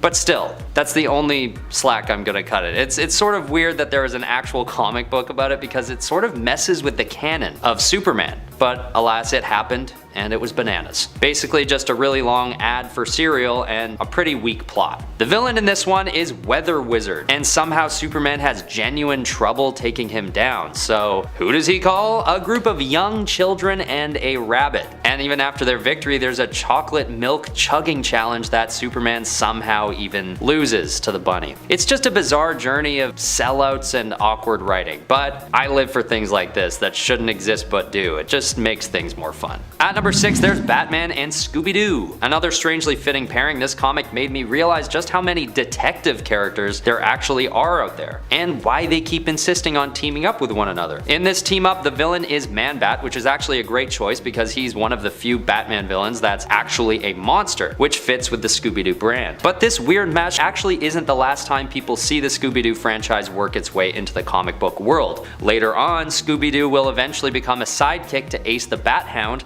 and continue to solve crimes alongside him. Although I'll be honest, I haven't checked out how those issues looked. Couldn't imagine them being able to fit in anything too dark with Scooby-Doo around, They should never have to know the violence that takes place on the streets of Gotham. In at number 5, Hank Pym and Ultron. Standing as one of the definitely more unique hero-villain team-ups, Hank Pym viewed his creation of Ultron as one of his greatest regrets, and after the events of Rage of Ultron, both Hank and Ultron had merged with one another. There's actually still a belief that traces of Hank can still be found within Ultron, even though he denied this when confronted by Adam Warlock in Infinity Countdown. This isn't necessarily a team-up for the sake of fighting off a greater force, but rather an attempt by Hank Pym to stop Ultron. Nonetheless, even forced together, the two had to still work with each other from time to time. In at number 4, Deathlock and Uncanny X-Force. With the Marvel Universe having so many alternate timelines and possible futures, the one that saw the rise of Deathlocks was perhaps the most grim. Many of the Marvel heroes were converted into Deathlocks, which became a mandate just like the Superhuman Registration Act. Cut to present day, the Deathlocks arrived attempting to steal Phantom X's artificial portable biome, which was called the World. Deathlock Prime was able to overpower these new violent tendencies with logic and reasoning. With his newfound hope, he sought to help Phantom X against his former team. He actually succeeds in protecting the world, and as a result of his good deed, he teams up with the X-Force. Over time, Deathlock established himself as a friend of the X-Men, and even began to lecture at Logan's Jean Grey School. In at number 3, Super Skrull and Nova. This is a true tale of how just one team-up could alter a character's whole reality. See, Super Skrull had been on the receiving end of mockery by his people for a long time after failing to take down the Fantastic Four. However, during the events of Annihilation, he put this behind him in order to protect his people not just from the Annihilation Wave, but soon Ultron as well. Super Skrull could not have done this alone though. Teaming up with Nova and his team of cosmic heroes, Super Skrull was finally able to redeem himself. With the help of Nova, he was able to return to his home, but this time he was praised for his efforts. They even made him a representative for intergalactic affairs. In at number 2, Doctor Doom and Doctor Strange. Sounds like a reality show. Right before Secret Wars, the majority of the Marvel multiverse was just beginning to collapse. Each unique world began crashing into one another, leaving almost nothing left. This catastrophic problem would require the universe's greatest minds to set aside their differences and combine their efforts in order to save, well, everything and everyone.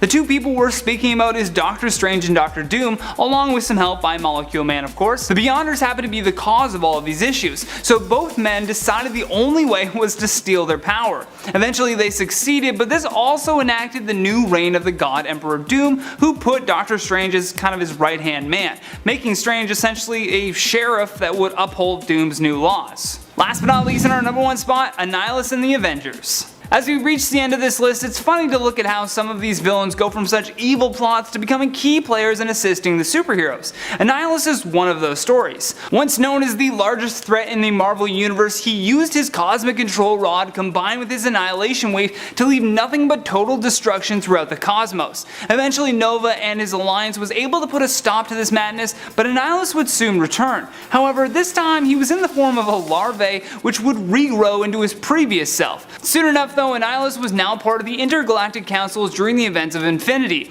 This was the largest council of nations across space and even included the Avengers. At the time, the Avengers' main focus was attempting to stop the Builders from wiping out the universe, and as part of his new role, Annihilus lended a hand. At number 10 is the infamous Gold Balls, aka Egg. Mentioned a handful of times already on this channel, Gold Balls is one of the more bizarre mutants to be given as much panel time as he has. Part of the new generation of mutants, Fabio Medina can summon golden balls on command, which don't actually have any destructive or useful properties whatsoever, at least on their own.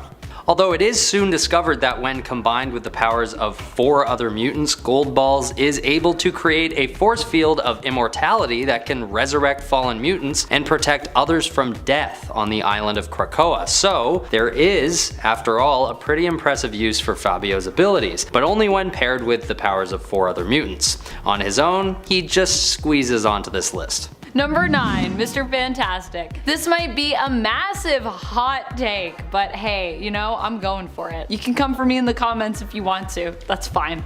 Well, I think Mr. Fantastic as a character is pretty cool, and his brilliance definitely cannot be denied. His power set has to be one of the worst amongst the people on his team. Am I right or am I right? I mean, Johnny Storm is the Human Torch who can fly around and literally engulf himself in flames. How cool is that? Ben Grimm is the Thing, who is tough and strong enough to face off against the Hulk, and Susan Storm Richards is Invisible Woman, the real powerhouse of the team who can turn invisible and create force fields big or small enough to defend against or defeat almost any opponent. Now, what does Mr. Fantastic have? He can stretch. Really good? It's really more useful in specific circumstances, so that's why he's making my cut. At number 8 is Rainbow Girl. Hailing from the DC universe, Rainbow Girl has the ability to use the colors of the rainbow to take on any human emotion she desires on command. Red represents anger, blue, hope, and green, willpower, and they all make up a pretty bad superhero, if we're being honest. Online, this character is even viewed as a symbol of an older time when male writers were a lot more simplistic and offensive with their portrayals of female characters. And if these emotion-driven powers based on the colors of the rainbow don't hit that home, her pheromone shield should be a hint that this is true, since that power is used to make her the most popular girl around. Number 7, El Guapo. El Guapo hails from the strange mutant team known as Ecstatics. However, like most who have joined that team, he did not last too long. He died less than 10 issues after his first appearance and introduction. Poor El Guapo. El Guapo is Robbie Rodriguez, and his powers allow him to control a skateboard, but not all skateboards, just one skateboard. One that he happens to form a symbiotic connection with.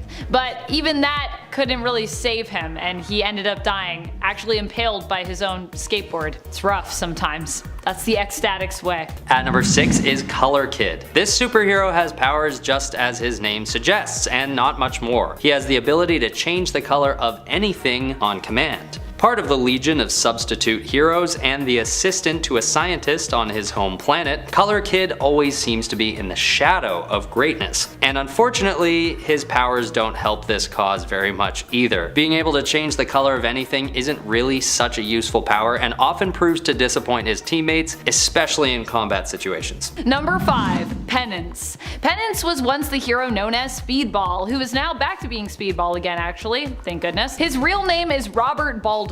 Baldwin decided to change up his superhero appearance and name following the instigating event that led to the first Civil War.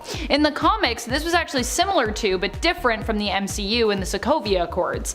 Similar in the sense that many people did die, many of them, in the case of the comics, civilians. Different in the sense that it wasn't a tragedy at a political gathering, appearing, but rather happened as a result of the New Warriors pursuing supervillains in the interest of their reality TV show, which, would later become political because one of the team members, Nitro, went off and kind of killed a bunch of civilians and the rest of his teammates in the process, with Speedball being one of the few people to actually survive that incident. As a result, it was said that his powers had changed due to his guilt, and they could only be activated when he experienced physical pain. This caused Robert Baldwin to change his name and his appearance, being known as Penance, in honor of all the lives lost that he felt responsible for, and wearing an Iron Maiden inspired supersuit covered in spikes, as many spikes I believe as there were casualties, so that he could trigger his powers as needed. At number 4 is the one and only, the infamous Bailey Hoskins, with the power to self-destruct. This is one of the more tragic superheroes who ends up losing his life after only 4 issues when he finally uses his power.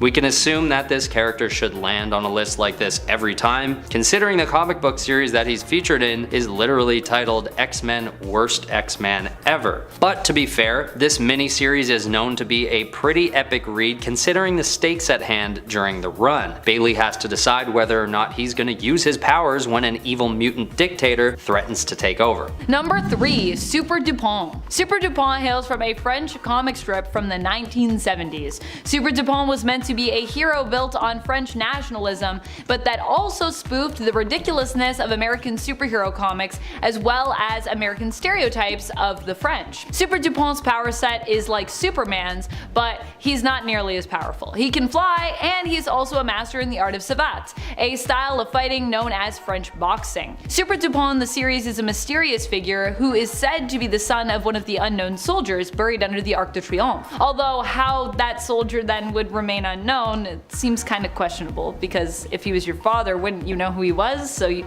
no longer be an unknown soldier. He fights against the Anti-France organization, which is exclusively made up of all foreigners, non-French people. These people speak a fictional language in the comics that is a mishmash of non-French languages, and it's called Anti-Francais, which I think is super ridiculous.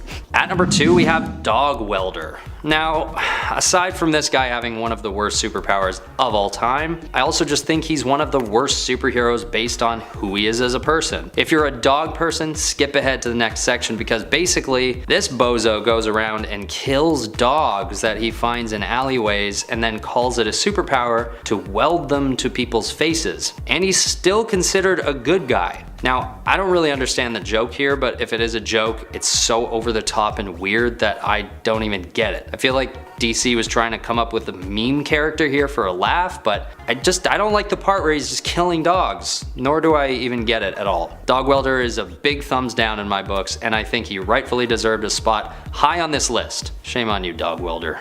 Number 1. Six Pack. Six Pack is the leader of Section 8, the same team Dog Welder is on, both the first and the second Dog Welder. His powers, or abilities rather, involve him having a high tolerance for drinking, and it's been implied at one point that he may, and I'd like to emphasize the word may, have reality warping powers. But if he does, he doesn't really know how to use them. This was something that the many angled ones sensed in him when they faced off against him, and he was apparently able to create a force field, but he didn't know how he'd done it.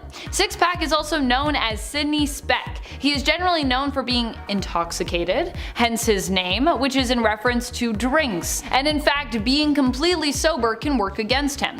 While sober, Six Pack is forced to face the harsh reality of his life, which can make him question what he is doing and why.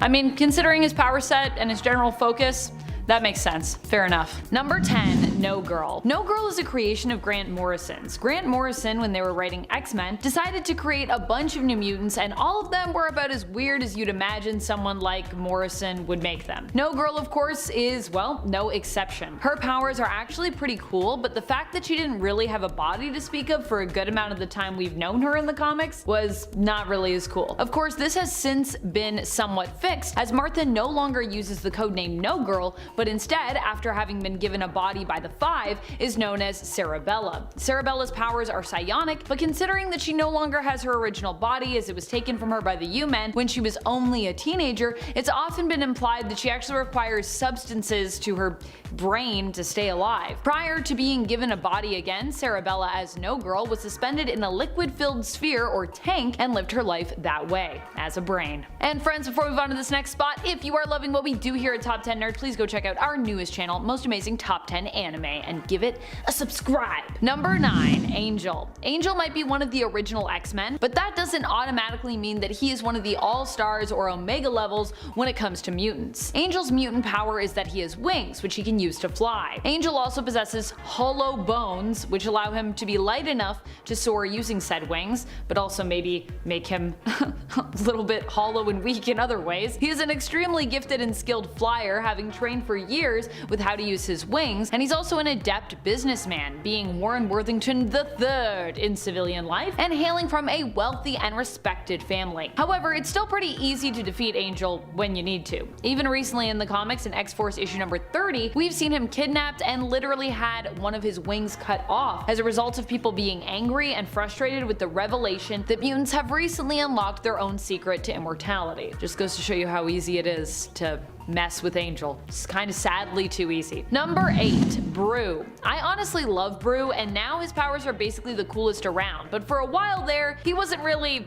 the coolest per se. You see, Brew may be a mutant, but he's also part of the Brood, so his mutant superpower was actually nothing quite so exciting as some of the other more well-known mutants out there. Brew's mutant power and mutation actually make him compassionate, which for a member of the Brood is a super power really, as Brood don't really feel compassion, empathy, or sympathy at all like humans do. But for an X-Men, well, it's kinda less impressive. It should be noted though that even though it doesn't sound impressive, for a Brood, compassion is pretty amazing to have as an ability. And currently, Brew is also king of the Brood, so there's also that, which makes him pretty cool now, but wasn't always. Number 7. Star Fox. Star Fox's powers aren't bad in the way of them being, I would say, non-useful. They're more bad in the sense that they're considered to be, kinda shady. Star Fox is also known as Eros, originally named Aaron at birth by his parents. He had his name changed to Eros when he was still young due to his love of the ladies and his reputation for being a ladies' man. Eros in Greek mythology on Earth is known for being the god of passion and fertility, so this is pretty fitting. Star Fox is Thanos' brother, but instead of being a notorious villain like him, he would become a hero and even an Avenger. He has a lot of powers, but the one people tend to focus on when it comes to his more problematic powers is his ability to create emotional bridges and connections between people and affect one's feeling of pleasure, which has caused many to feel that Star Fox has manipulated others not just for altruistic purposes, but also for his own benefits as well. And also, you know, there's the question of consent. Pretty big question. Number 6. Red Bee. Aw, I know a lot of people love Red Bee, so I feel like this is a bit of a sad one to have on this list, but unfortunately, hey, I gotta pick some folks. Even if I myself love them as characters, you know, we gotta say some people got some bad powers. Red Bee is Richard Rayleigh, who is a hero from the World War II era in the New Earth continuity, who mainly fought his enemies with his amazing animal training skills and his bee sidekick, initially known back in his Quality Comics days as Michael the Bee, who was extremely intelligent and could also sting multiple times without perishing. No, I'm not kidding, it was a real thing. Tragically, Red Bee was of course killed off pretty early in the New Earth continuity. However, the brilliant part of this seemingly more lame character is that Red Bee is also a fan favorite and has actually been brought back a few different times in different iterations due to him having a small but pretty passionate fan base, I'd say. If you like Red Bee, let me know in the comments. I know you're out there, the Red Bee fans. Number 5. Peacemaker. Peacemaker is one of my favorite characters lately from DC, thanks to John Cena's portrayal of the character in his own self-titled miniseries, but I still acknowledge that this is one of the worst characters out there when it comes to his powers and his capabilities and just kind of a lot of stuff about him. In the comics, you might argue that Peacemaker's power actually stems from kind of his mental illness. The fact that he is extremely well trained. Before the DCEU, Gunn, and Cena made him cool, Peacemaker was Christopher Smith, a man haunted by his father's untimely end and past, who was trained to be basically a killer, believing that any force was necessary if it meant attaining some level of peace. If I had to sum up his depiction in the comics previously in one word, I would have said unhinged. I still think we'll get some of that explored more as the show progresses. We already kinda got some of it in season 1, but I do think it'll be approached from a more real and grounded place as opposed to just making Chris feel like the violent and often misguided lunatic that he seemed to be back in the New Earth continuity. Number 4. Doorman. It's time to get into some of the weirdness that is the Great Lakes Avengers. Being that this isn't the mainstay Avengers team, and I don't even think they're technically affiliated with the Avengers, like I don't think the Avengers want to be affiliated with the Great Lakes Avengers. They are about as strange and in some cases unimpressive as you could possibly expect. Doorman is one of the members of the Great Lakes Avengers. As lackluster as his name is, his power can sometimes be very useful, but the issue with it is that it's quite specific, so finding the right and best way to utilize it can be challenging. Although to his credit, I'd like to say that Doorman actually does a pretty good job with how and when he uses his powers to make himself seem pretty useful. Doorman's power allows him to create in essence a doorway or a door between adjacent areas that are separated, you know, like by a wall. So he's kind of like a moving portal, which can be useful in some cases and, you know, much less useful in other cases, depending on the scenario. Number 3, Big Bertha. Big Bertha. Oh boy. So Big Bertha can basically transform her body, adding mass, weight, and height as needed, and even controlling where the added mass goes specifically in regards to her figure and the added weight's distribution, which doesn't sound too bad on paper, right? But then the other part of this is that Big Bertha is actually Ashley Crawford, who was originally known for being a tall, thin, runway supermodel. Ashley, of course, can transform from bigger to smaller, but to do so, she has to vomit. I think you can see how this is pretty problematic and why this made the list. More recently in the comics, Marvel has kind of tried to redeem this character and her power set, but needless to say, it's likely for this very reason that we haven't really seen Big Bertha around in the comics for some time. They're trying though. Number 2, Beak. Not all mutants get to be as badass as Iceman or Cable. Case in point, Beak. Although Beak as a character is admittedly pretty cool and pretty brave, his mutant power is more a physical mutation, which means that he is evidently not considered a favorite for many X-Men fans out there. Like Skin, who was on part 1 of this list, Beak's powers, if you can call them that, leave him resembling a bird, and he's basically built like one, but initially in the comics he couldn't even really fly. Struggled a lot with that. Beak has since figured out kinda how to fly, or rather like glide somewhat, but even still he can really only go short distances and it takes a lot of work. And even going short distances, he doesn't really have a ton of like tactical flying skills to speak of either. Fortunately, Beak is still a really likable person and character, so he doesn't often need to rely on his mutant powers to be of use. Number 1, the Detachable Kid, or TDK. The Detachable Kid sounds like a pretty lame hero, and well, he is. He also isn't exactly a bona fide hero as he's a member of the Suicide Squad, but seeing as how this is a team primarily made up of, you know, reformed criminals and villains, well I mean villains at least who are forced into being good to get time lifted off their sentence, I think we can still count him. I think I'm gonna count him, so if you have a problem with it, we'll talk in the comments. TDK is played by Nathan Fillion in James Gunn's The Suicide Squad and was created just for the movie and the DCEU, but the character does take inspiration from someone else on part 1 of this list, Arm Fall Off Boy, and his other post-Zero Hour comic book alternate, Splitter, who's also another version of that character. At least TDK has a somewhat cooler name, but unlike Arm Fall Off Boy, his prowess is a little less admirable. When it's time for him to fight, he detaches his arms and uses them to attack. Now the other cool thing I gotta say is TDK can actually control his arms like using his mind, which is kinda cool, but that plan is still pretty terrible and he's pretty quickly defeated by being shot a whole bunch, both in his detached arms, which he seems to, you know, still be able to feel, and directly in his body where he gets shot up a bunch, so he's instantly gone. Also, sorry, that's a spoiler, but also that movie's old now, so should have watched it. Number 10, Dazzler. I am really loath to put Dazzler on this list at all. Just feels bad. If you've been watching Top 10 Nerd for a while, then you likely know I am a big Alison Blair fan. I became one after I read through some of her original series and I fell in love with Alison, and I also fell in love with her power set. I actually really like it.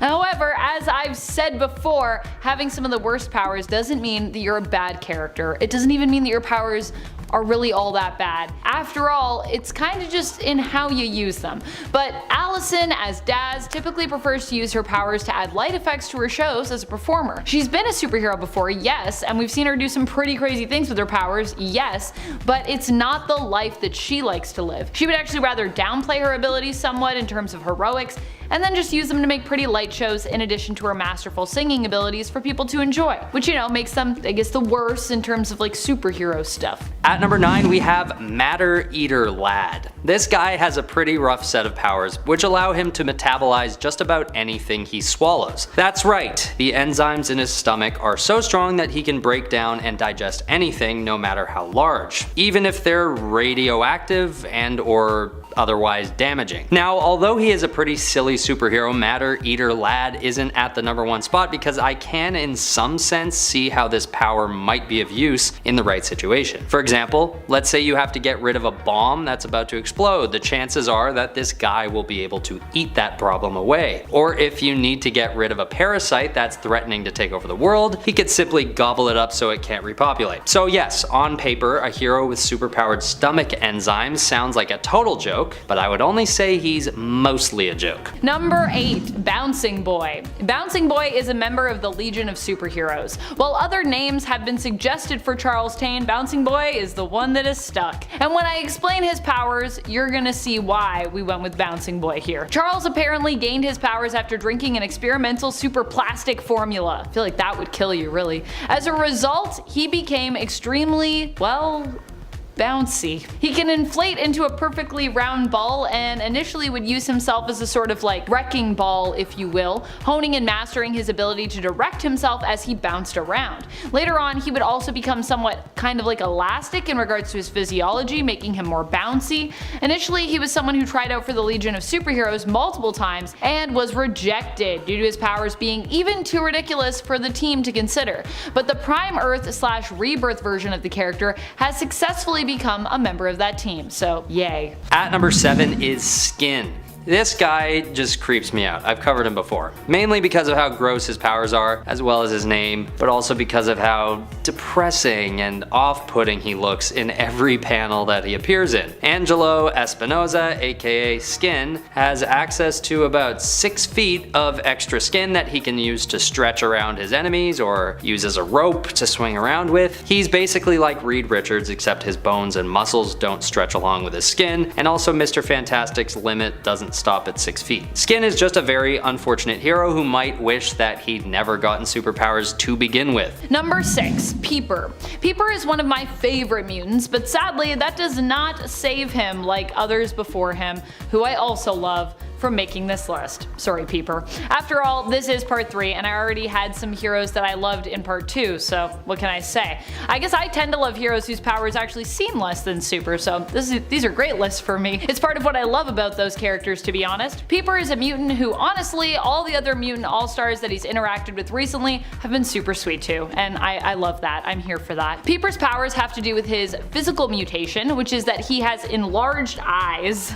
With his eyes, he can see things that others can't, possessing different forms of sight. Currently, Peeper uses his powers to help out his fellow teammates as a member of Sword's The Six, although he's not really like part of the main Six because they're teleporters. He's not a teleporter, but he works with Sword and the Six to help expand the areas of mutant technology. At number 5 is Arm Fall Off Boy. This guy is pretty clearly a gag character, but he's technically part of the official DC universe, so he's fair game for the list. Arm Fall Off Boy, worse name, has the incredible ability to detach his limbs and use them as melee weapons. As gross and as weird as this power is, it seems like he at least believes in himself, which is something. In one panel, we see him proudly popping his left arm off with a big plorp sound, preparing onlookers to be, quote, astounded by his power. He obviously doesn't have a huge backstory, so it's hard to expound too much on him, but he definitely makes history for being one of the worst heroes, if nothing else. Number 4. Tag. Tag is definitely one of the weirdest superheroes out there when it comes to his abilities. He is Brian Cruz, a mutant whose powers allow him to tag someone psionically, inciting a telepathic urge in other people to either run away or run toward the person he's tagged. The person who's it? He could use his powers to take multiple people, but if making them emit a psionic signal that encouraged others to run away from them, the range would actually top out at about 100 meters away. Then the urge for people to run would stop. So it's really weirdly specific. At number 3, we have the people of New York City. Yes. Even though it's hard to imagine calling them superheroes, at one point, the people of NYC are endowed with a very subtle power given to them by Reed Richards. And the power is to be able to tell which direction is north at all times. This is a response to the Spider Island evil plan set by Jackal, where he unleashes an army of little bugs that give people Spider-Man's powers. So to put everyone back on even keel, Richards decides that everyone should be turned into superheroes. The only thing is that to keep things simple, the ability given to the population of the city is so lame that it has gone down as one of the worst superpowers of all time, and has forced the innocent people of New York City to appear on this rather embarrassing list. Number 2, Dog Welder 2. Dog Welder was high up on our first part to this list, but did you know there isn't just one Dog Welder out there? I know, it's shocking considering that his power set in essence involves welding people to, well, I mean, you know, it's in his name. And it's pretty unspeakable if you ask me. How is this a hero at all? Never mind, how did we make a second version of him? Dog Welder 2 ends up being possessed by the welding equipment of the former Dog Welder and even ends up at one point welding his family. Unable to resist the compulsion to weld, he must weld. It's a curse. Despite all this, he's still considered a hero somehow. He also ends up joining along with the superhero team known as Section 8. Dog Welder 2 is even more ridiculous than the first in that he learns the true origins of his powers actually come from the Egyptian god Anubis, and also saves the world by welding 2 stars together, one of which is Sirius, also known as the Dog Star. Get it? At number 1 is the silliest, worst superhero of all, with respect, J. Pennington Pennypacker, aka the Almighty Dollar. Living most of his life as an average citizen working as an accountant, Pennypacker eventually attends the Run-a-Monk self-esteem camp, which turns out to be the most fateful decision he's ever made. After attending the camp for a time, we learn that it's all just a front for a mysterious scientist who's working on completing a device that could give anyone superpowers. And when J. Pennington Pennypacker is endowed with his own powers, he's given an ability that's perfectly suited for his ridiculous name. He is, from that moment onwards, endowed with the ability to shoot pennies out of his wrists at high velocities. Although he only appears in one issue of Marvel's NFL Super Pro back in 1992, the Almighty Dollar is technically an official part of the Marvel canon and must be treated as such. Number 10, Zeitgeist. Okay, he didn't actually initially start as a villain. Instead, Axel Cluny was actually the leader of the celebrity superhero mutant group known as X-Force, but after his death and revival, he did indeed become a criminal and villain. Now, Zeitgeist has a pretty unfortunate mutant superpower that first manifested in a very unfortunate incident. Basically, Zeitgeist could spew acidic vomit from his mouth, and he wore a protective mouthpiece in and out of his costume. He discovered this power during a little makeout sesh at a beach where he accidentally vomited and melted the girl's face half off. She did survive, but the real kicker is he can't even remember her name. See, he's not really a good guy at all. It was shown that his vomit could burn through 10cm thick steel in less than 30 seconds. Again, not a horrible power, just really unfortunate. Number 9, Armless Tiger Man. Gustav Hertz worked in a mechanical laboratory in Munich, Germany during the 1940s. Now one day, his arms were caught in a machine and were amputated. Surviving the experience and given reading material on how to operate day to day using his mouth and feet, Hertz developed skill in using his teeth and his feet in place of his amputated arms. He has sharpened his teeth into fangs to use as weapons and has above average strength, allowing him to bend steel with his mouth. His toes are also very dexterous, allowing him to throw daggers with them, which is actually kind of cool in a little bit of a weird way. He was an enemy of the World War II hero Angel, which is not Warren Worthington. He was also an enemy of Wakanda, and after death, he even came into sort of indirect conflict with Hercules. That's cool. Hey guys, if you're enjoying this video and you haven't already, make sure to press that subscribe button to join us here at Top 10 Nerd. We're almost at 1.30 million subscribers, so definitely get on that. Number 8, The Living Eraser. The Living Eraser is no mere man, you earthbound fool. fools. Sorry, I love that quote from this character, it's kind of hilarious. Kutsahir is actually a Thalumian, and he was the agent of the Supremacy. And as an agent, he would use his Dimensionalizer to kidnap scientists for nefarious designs. Ooh. The Living Eraser's Dimensionalizer can transport people to other dimensions, primarily between Earth and Dimension Z. As the Dimensionalizer passes over a surface, it turns it invisible, making it appear as if the victim is being erased. When the entire surface has been transformed, the being or object is transported across dimensions to its destination. If he literally erased people, it would be way more scary, but sending them to another dimension is a fixable thing in comics, so it's not exactly the worst. Number 7, Boomerang, but from Marvel. Fred Myers was born in Australia, but moved to America when he was a small child. Now in America, his great love was baseball, and he developed an extraordinary pitching arm. He became a professional baseball player in the minor leagues after graduating high school, and a few years later entered into the major leagues. Within a year though, he was suspended for accepting bribes. Now with an arm like that and no job, he was eventually contracted by the subversive criminal organization, the Secret Empire, and offered employment. They designed special weaponry for him to exploit his pitching ability, and he became their special operative, codenamed Boomerang. Now why Boomerang specifically and not like, I don't know, a baseball? Because he was born in Australia and that is the only projectile they have in that country, obviously. Number 6, Count Vertigo. Now you listen here, okay?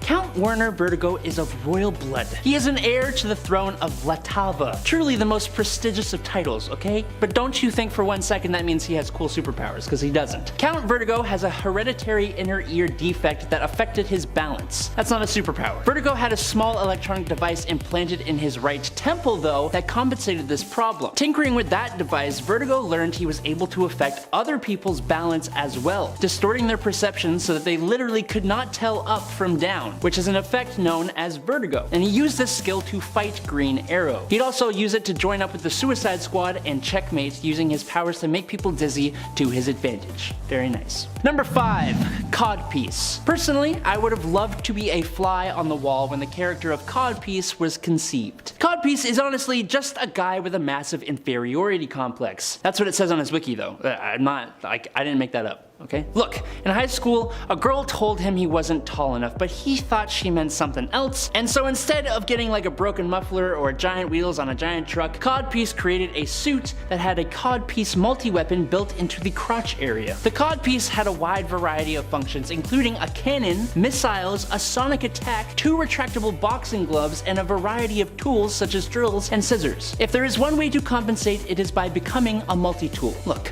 he's doing the best with what he's got, okay? Number 4, Polka Dot Man. While this character got a bit of a change up in the recent Suicide Squad movie, Polka Dot Man, real name Abner Krill, in the comics didn't have a power. He instead wore a suit that was covered in different colored polka dots. When these polka dots were attached to the suit, they had no function, but once they were pulled off, they would enlarge and turn into different gimmicky weapons, like flying buzzsaws, blinding sun-shaped dots, dots that turned into fist-shaped projectiles, and even one that turned into a portal. That sounds kind of cool. The dots would even self-destruct to prevent anyone from studying the tech. The only problem was that the polka dot gadgets and the electronic suit were expensive to maintain, and Krill was just literally unable to afford it sometimes. The struggle is real, man. I feel you. Number 3, Paste Pot Pete. 1963's Strange Tales number 104 states, Human Torch battles the most fantastic foe of all, Paste Pot Pete and his unbeatable superweapon. Now said unbeatable superweapon just happened to be a glue gun that fired an extremely adhesive multi-polymer liquid that he invented. Paste Pot Pete, otherwise known as Peter Petruski or even Trapster, created a not hot glue gun, and his idea was to use this to commit crimes. As you can imagine, the Human Torch really had no problems whatsoever taking down old Pete here, and he continued to do so multiple times because Pete does not know when to give up, apparently. Number 2, Kite Man. Kite Man. Hell yeah. Now riddle me this, nerds. What good are powers like reality warping, energy projection, telekinesis, and super strength against a guy who flies around on a giant kite? Yeah, I'd like to see the Justice League take on Charles Brown and his giant kite. There's no way anyone could possibly stand against that. No sir. Not at all. Kite Kite Man possessed a variety of gimmicked kites, including a jet-powered hang glider that allowed for quick escapes, a mammoth kite that the Kite Man used to shuttle criminals out of Gotham's prison, a flashbulb kite, and a trap net kite. Although, in more recent times, he did temporarily possess the powers of Titans, those abilities pale in comparison to the might of a good kite at your side though. And in at number 1 is Ten-Eyed Man. Okay, it's a DC writer's room. You and your buds are sitting around the table. You need a villain, but someone different, someone unique, someone who could pose a threat to the Caped Crusader, a villain that requires intelligence to beat, some could say. Then all of a sudden, Frank stands up. I've got it! We take away a man's ability to see, and instead, his vision will come from his fingertips, 5 eyes on each hand. A brief moment of silence follows as the genius that would become Philip Reardon, the Ten-Eyed Man, has just been created. That is his only power, and as you can imagine, this does pose some problems. For starters, his regular eyes are blind.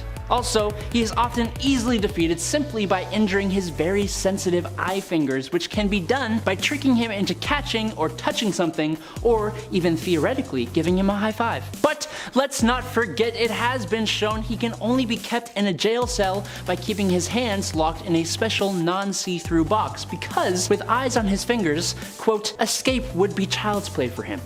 It's true. Number 10, Chamber. Chamber is a weird character, but also a beloved character. Like many weirdos that I love to talk about, Chamber is also a mutant. His name is Jonathan Starsmore, and while he may actually have the potential to be considered Omega level, that doesn't make his powers any less weird. His powers relate to the fact that he is actually made out of pure psionic energy, or at least he was once his mutant powers manifested. When his powers first manifested, as a result, they blew a massive hole in his chest and his face, basically blowing off his jaw. While many people would be immensely harmed or even killed by such an occurrence, Chamber was not. Jono, as a result, no longer needed to breathe, eat, or drink, and his blood even did not need to course through his veins to keep him alive. As such, he is typically seen with a scarf or some other piece of clothing covering the lower half of his face, because you know, it's not there anymore, and he communicates telepathically, as his jaw was blown off when his powers first emerged, so you know, kinda hard to talk without a jaw. Number 9, Flatman. Flatman, or Matt to his friends, is a mutant with the power of being flat and being able to stretch his limbs. He got his start working as a Mr. Fantastic impersonator at parties before eventually deciding to go into the hero business himself, joining the Great Lakes Avengers, assuming the false identity of Dr. Val Ventura. In addition to his stretching powers, Flatman can also make himself nearly invisible by turning to the side. Now, Mr. Fantastic's powers barely make any sense and are weird, but Flatman takes this to a whole new level. Unlike Mr. Fantastic, he must remain two-dimensional when using his powers, which brings up a lot of questions about the placement of his internal organs. But he is well versed in a made-up fighting style he calls origami fu.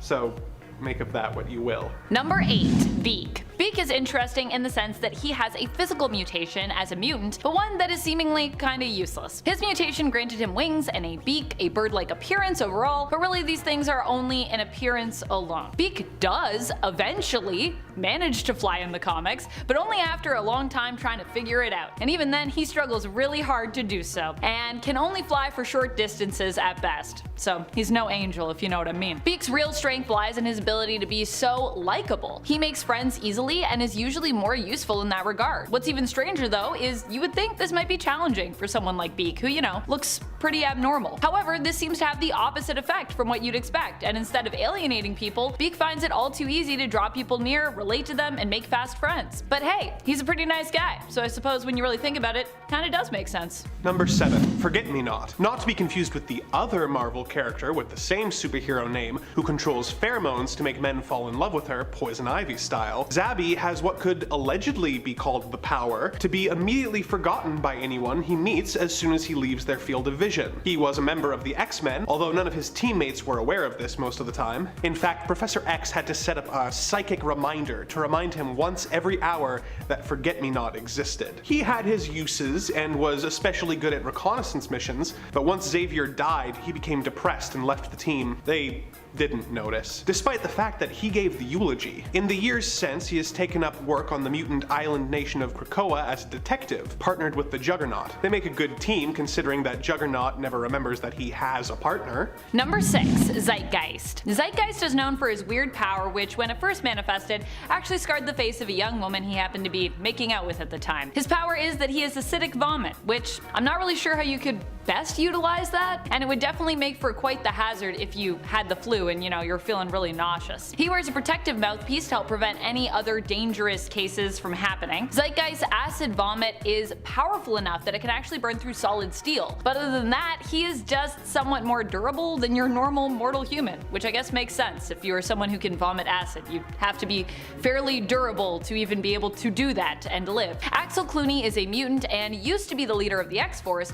at one point, but currently leads the rival team to Ecstatics known as the Excellent, which also, if you aren't reading the Excellent, you should check it out. Number 5. Gold balls. Can you guess what gold balls is able to shoot out of his body?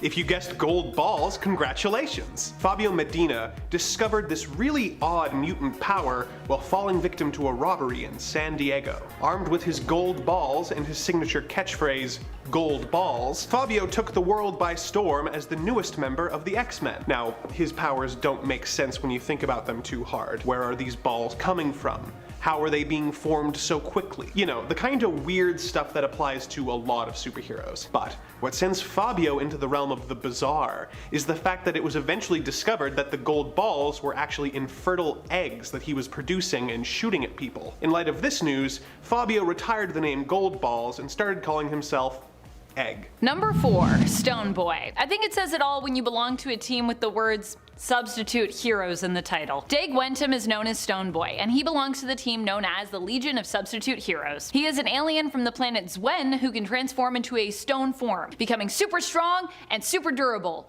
but also immediately it makes him unable to move, rendering him completely immobile. Yeah, so not super useful in combat if you want to actually do anything or beat someone, but pretty useful I guess if you just want to survive? Let me put it another way. Stone Boy also has not been spotted since the New Earth continuity existed. I think that tells you just how ridiculous his abilities are. So ridiculous that we can't even seem to find a place for him in the massive universe that is the Prime Earth continuity. And this is even after he finally manages to gain some ability in a possible future to move somewhat while in his stone form, post 0 hour that is. Number 3.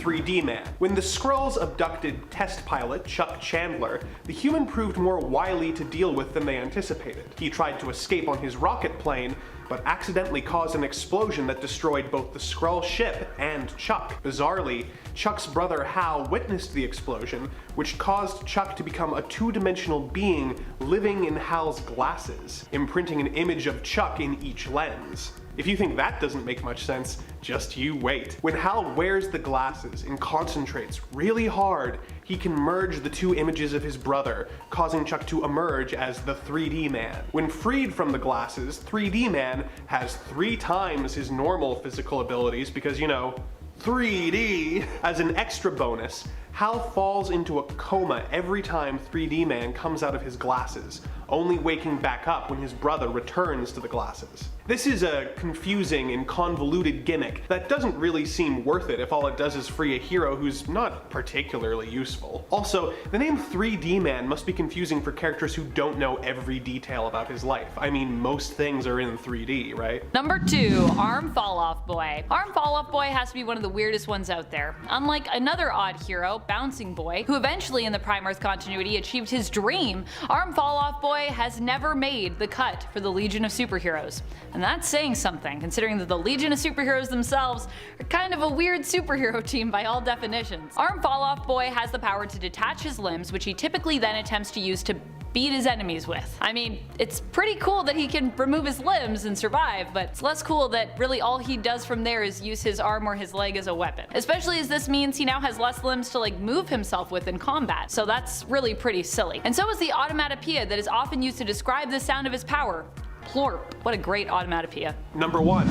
Fluff. First appearing in excellent number 3, Fluff probably takes the cake for having the most confusing, disgusting, and odd power I've seen in a long time. Fluff is able to generate bucket loads of belly button lint at will and vary its chemical composition. Now first off, Ew. Secondly, belly button lint is just stray clothing fibers that come off of your clothes and collect in your belly button. Trust me, I know. Fluff wears a costume with a very deep V, which allows his navel to feel those sweet summer breezes, which means that he wouldn't have any belly button lint, which begs the question, what exactly is he shooting out of his little tum-tum? You're free to speculate in the comments, but I refuse to give this character one more second of thought. Coming in at number 10 is Iska the Unbeaten. This spot could as easily been taken by Domino, as Iska also has a form of limited psychokinesis, which is probability manipulation, or also known as the power of luck, which is probably one of the most unexplainable powers because we can't even say that luck is for sure a real thing. But Iska takes it one step further into ridiculousness with the power of being literally unable to lose. Iska has the power to always win, no matter what, whether that is individual one-on-one contests, votes, or wagers, or larger battles where she is a member of a group. In contests of skill, her powers might give her the talent she needs to win, or she might just win through, quote, improbable circumstances. In larger battles or wars, her powers detect the probability of both sides winning and have literally led her to defect from the losing side and join the winning side, meaning she still personally wins. It's not that we don't understand it, it's that it can't even properly be explained without sounding utterly ridiculous. Love Iska the Unbeaten though, great character. Number 9, Rainbow Girl. She is the first superpowered individual on this list affiliated with the Legion of Superheroes, but she definitely won't be the last. The team seems to be just a sticky flytrap for all the random and wacky superheroes out there in the universe. Unlike some others though, Rainbow Girl didn't actually make it onto that team as her powers were deemed not useful enough. Instead, she made it onto the Legion of Substitute Heroes, which I'm assuming is the Legion that villains either don't listen to, or the Legion that just puts on a movie for villains to watch instead of just teaching them.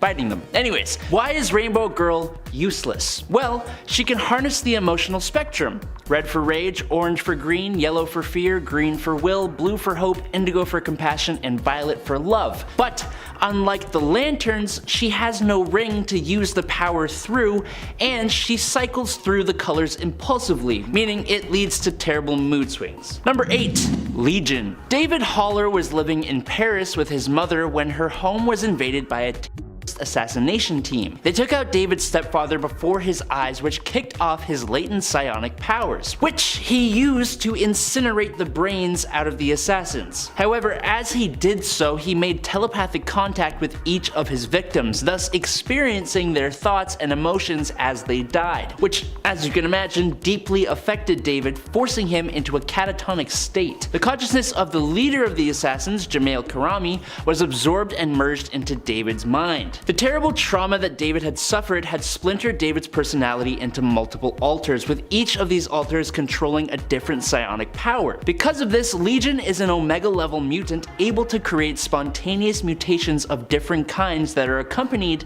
by new personas or alter egos to govern each one of these new mutations. Now, David himself stated that he had in his mind 200 Omega level split personalities, but the X-Men Rogue stated that while she was inside Legion, she was connected to thousands of types of powers, and there were more, quote, being born all the time. How this works, I have absolutely no idea, but it does, and he is scary. Number 7, Matter Eater Lad. Honestly, Tenzil Kem's power, one shared by his whole race, gives me more questions than it gives me answers. Matter Eater Lad's main shtick is that he can eat any substance of matter in any form, solid, liquid, or gas, in any amount at super speed. Bismalians, which are his race, come from a planet where over time microbes made regular food inedible. In turn, their species evolved to be able to eat any form of matter thanks to producing a variety of digestive enzymes that act on specific substances, making them easier to chew and digest. Bismalians can also metabolize food almost instantly, and if they gotta, they can consume tons of food in minutes. So where I am left confused is exactly where all that stuff stuff goes. Not to get like too into it here, but what's Tenzel's bathroom situation like? Also dental. I'm assuming their teeth are of a denser material than human teeth. One Bismolian who was part of the Yellow Lanterns ate people, which caused him to get his teeth removed as punishment, but he then had those replaced with Bismolian steel, allowing him to bite through almost anything. So my question is, could he not bite through anything before? Also, if Tenzel eats a whole asteroid, which he has done before, where does he poop? I just have so many questions and like no answers. I would just one answer. Number 6, the Flash. Wally West is easily the fastest of all the speedsters out there. He has an almost spiritual connection to the Speed Force that allows him to do a great number of things, from traveling time to creating electrical energy constructs. Thanks to a heart condition, Wally has even been able to freeze time, which basically allows him to move at super speed without actually moving at super speed. And if you can explain exactly how that works to me, I will give you $1 single. That's all I got. The Speed Force is basically time, the representation of reality in motion, being the very cosmic force that pushes space and time forward. So how is it that people can hold chunks of it, or create lightning constructs with it, or absorb speed and momentum from other people or things? As a concept for time and a cosmic force, it is really hard to both wrap your head around it and explain the Speed Force and all the things that speedsters like Wally West and Barry Allen are able to do with it. You kind of just have to accept that this is what it is. Number 5, the Hulk. Everyone knows Hulk's ability to turn into a big old green monster and rip things apart with a strength that increases based on his anger. But what many of you may not know is that Hulk actually possesses a much more subtle ability to see astral projections and ghosts and even interact with them if he chooses. Hulk's astral form perception has come in handy when working with Doctor Strange as a defender. But why does Hulk have this ability? Well, Bruce Banner subconsciously feared his father's ghost would come back to haunt him, like literally come back to haunt him. And so the Hulk just developed this mechanism to allow him to look out for that ghost, and I guess other ghosts as well. There isn't really more to it. Hulk just developed the ability that is something usually reserved for telepaths. For the super intelligent Bruce Banner, it would make a bit more sense, but it's been suggested that for Bruce, the clarity of the astral forms is diminished when compared to the telepathically resistant Hulk's ability to view them. With Immortal Hulk and the connection to the One Below All, perhaps that could serve as some kind of fan explanation, but we don't have a real one, so no. Number 4, Jin Genie. Jin Genie was a mutant, but unlike almost any other mutant ever, her powers were directly dependent on how much alcohol she consumed. Becca Parker had the power to generate seismic vibrations proportionate to her amount of alcoholic intake. As you can imagine, being intoxicated in order to use your superpowers can be rather interesting. It seems like one of those things you should add to the list of things you shouldn't do while under the influence. Like, don't drive, don't operate heavy machinery, don't use your superpowers to cause seismic vibrations. That kind of thing. Unfortunately,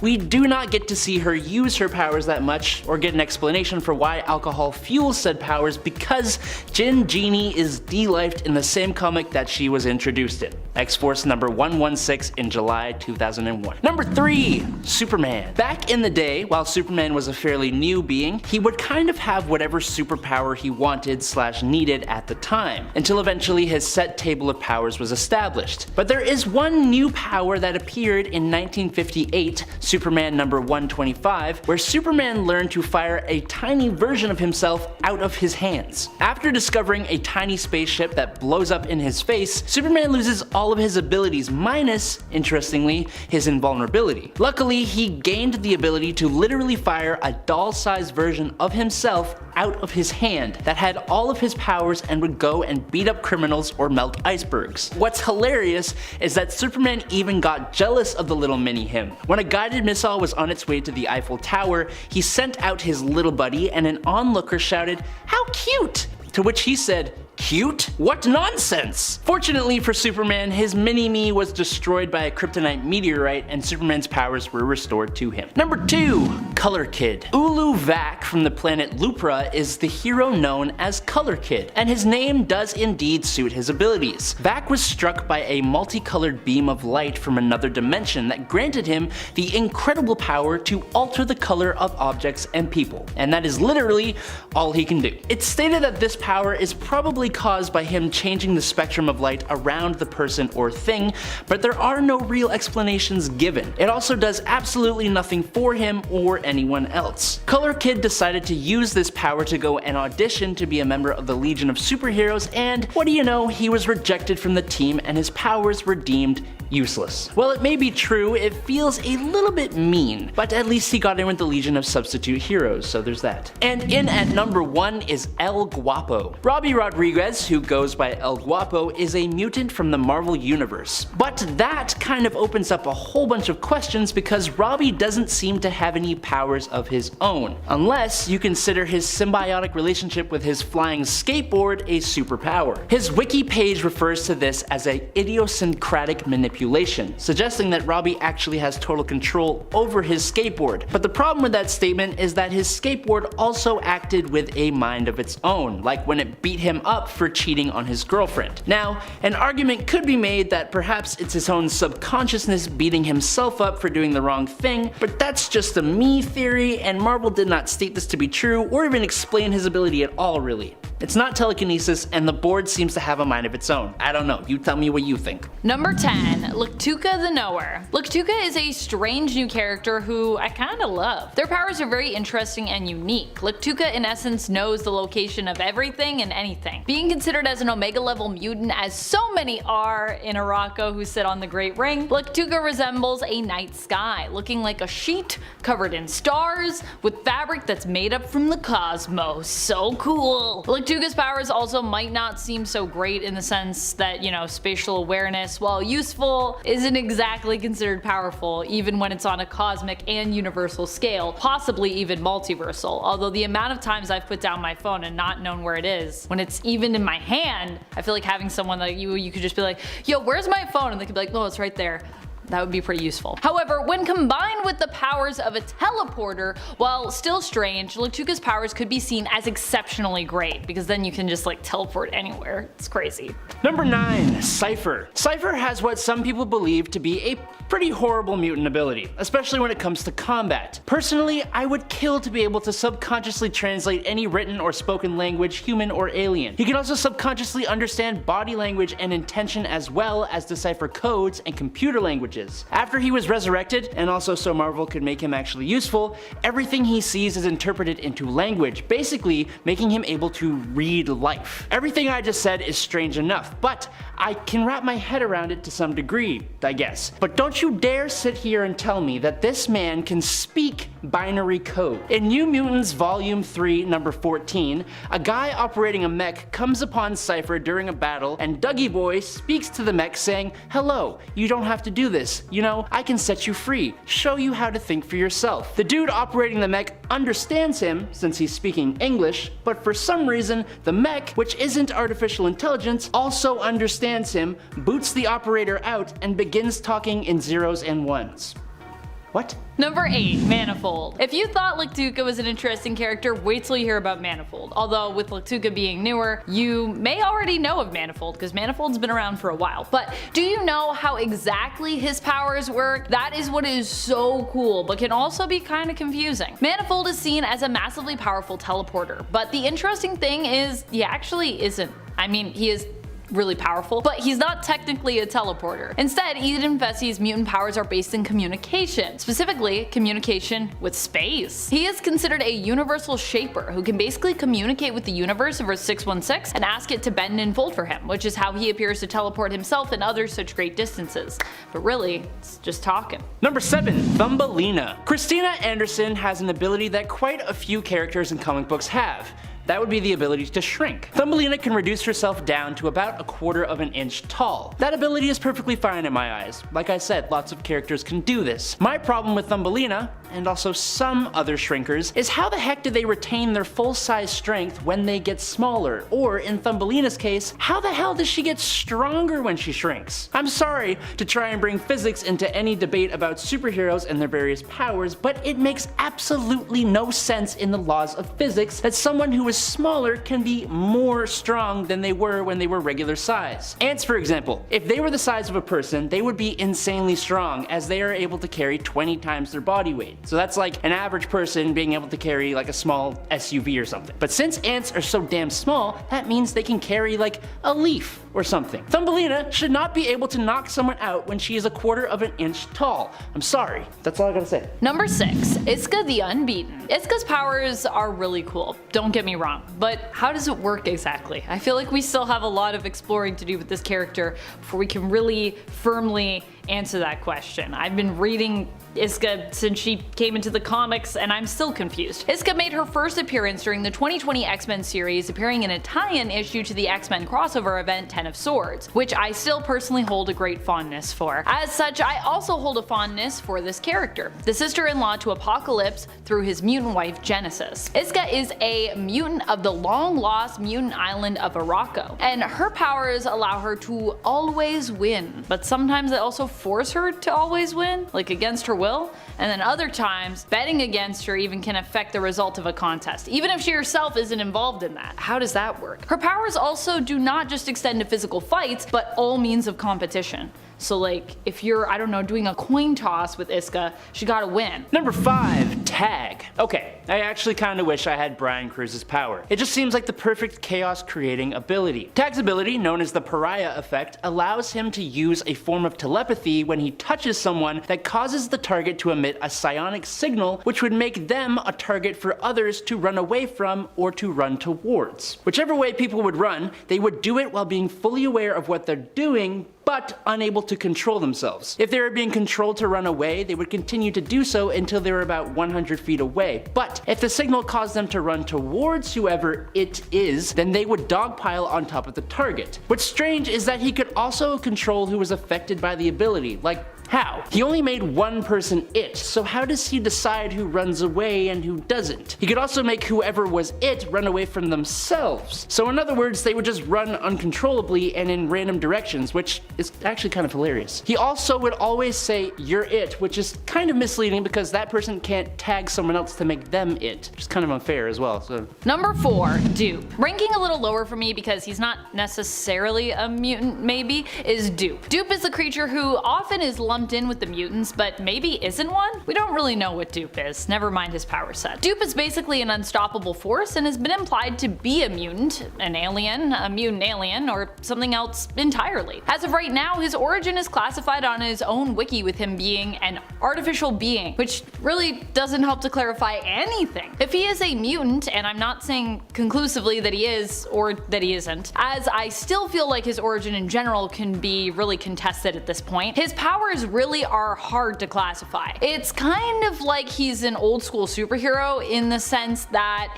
he seems to have powers for whatever task he needs to accomplish at the time, including resurrection, the power of funk, love eyes, breaking the fourth wall, moving between panels, and even magic. Dupe has been spotted seemingly fighting alongside the mutants as recently as the AXE Judgment Day event, implying that he is at least allied with Krakoa. For those of you that don't think he's a mutant, I still kind of think he might be. Who knows? Number 3, Hijack. The mutant known as David Bond has the oddly specific ability to control vehicular mechanisms with his thoughts. Basically, this is a form of technopathy, and he has been able to control automobiles and shield helicarriers, starting their engines, steering them, and even opening their doors. He has also been shown to be able to control high-tech suits of armor. Now, this kind of leads me to have more questions than anything else. Like, can he control motorcycles? What about bicycles? Rollerblades? Does the vehicle need to have an internal computer? What's the deal with opening and closing car doors? Does that not count as a form of telepathy? Why can he control high-tech suits of armor? What if a car has mechanical issues? Can he tell? Does the vehicle need to be in complete functioning order? Does it need to be able to turn on? I have so many questions and like no answers. Number 2, Ice Cream. Ice Cream. Oh boy, what a wonderful weirdo this is. You know how much I have a strange affinity for mutants who have eye-based mutations and visual power sets if you're, you know, usually on this channel, and if you are usually on this channel, you should subscribe if you aren't already. But despite the I in Ice Cream's name, he is not one of those. Instead, his mutant power seems to be that he can turn himself into ice cream. Get it? I scream. Ice cream. He's only appeared once, I believe, in the comics, making a singular appearance in a strange comic in and of itself from Marvel, Obnoxio the Clown, issue number 1. In this weird single issue, Obnoxio is a clown and he's employed to act as entertainment for a surprise birthday party at the X Mansion that is being hosted for young X-member Kitty Pryde. While this is going on, Ice-Cream, a villain, also appears and sneaks into the mansion, hoping to coordinate a stealthy attack on the X-Men. Instead, he ends up attempting to get Obnoxio out of the way, which he kinda succeeds in, only to later be captured in a block of ice, because he can turn into ice cream. What I want to know is, what was Ice-Cream's plan of attack with his power set? Is anyone on the main team featured here lactose intolerant? Was that his plan? I have to know. Number 1. El Guapo. Tell me that someone, thanks to genetic mutation, can fold space or speak binary code or always win, and I'll look at you sideways, but I'll nod and walk away. But you tell me that some guy named Robbie Rodriguez, thanks to a genetic mutation, has no actual powers of his own, but instead has a symbiotic relationship with a superpowered flying skateboard, which followed his mental commands and sometimes even seemed to have a personality of its own or acted on his subconscious thoughts. I'm sorry, I'm out. I'm done. Where did the skateboard come from? How did he discover this ability? When did this mutant power activate? Can he do this to other skateboards or inanimate objects in general? You can't just give someone the most unique and insane mutant ability and explain none of it.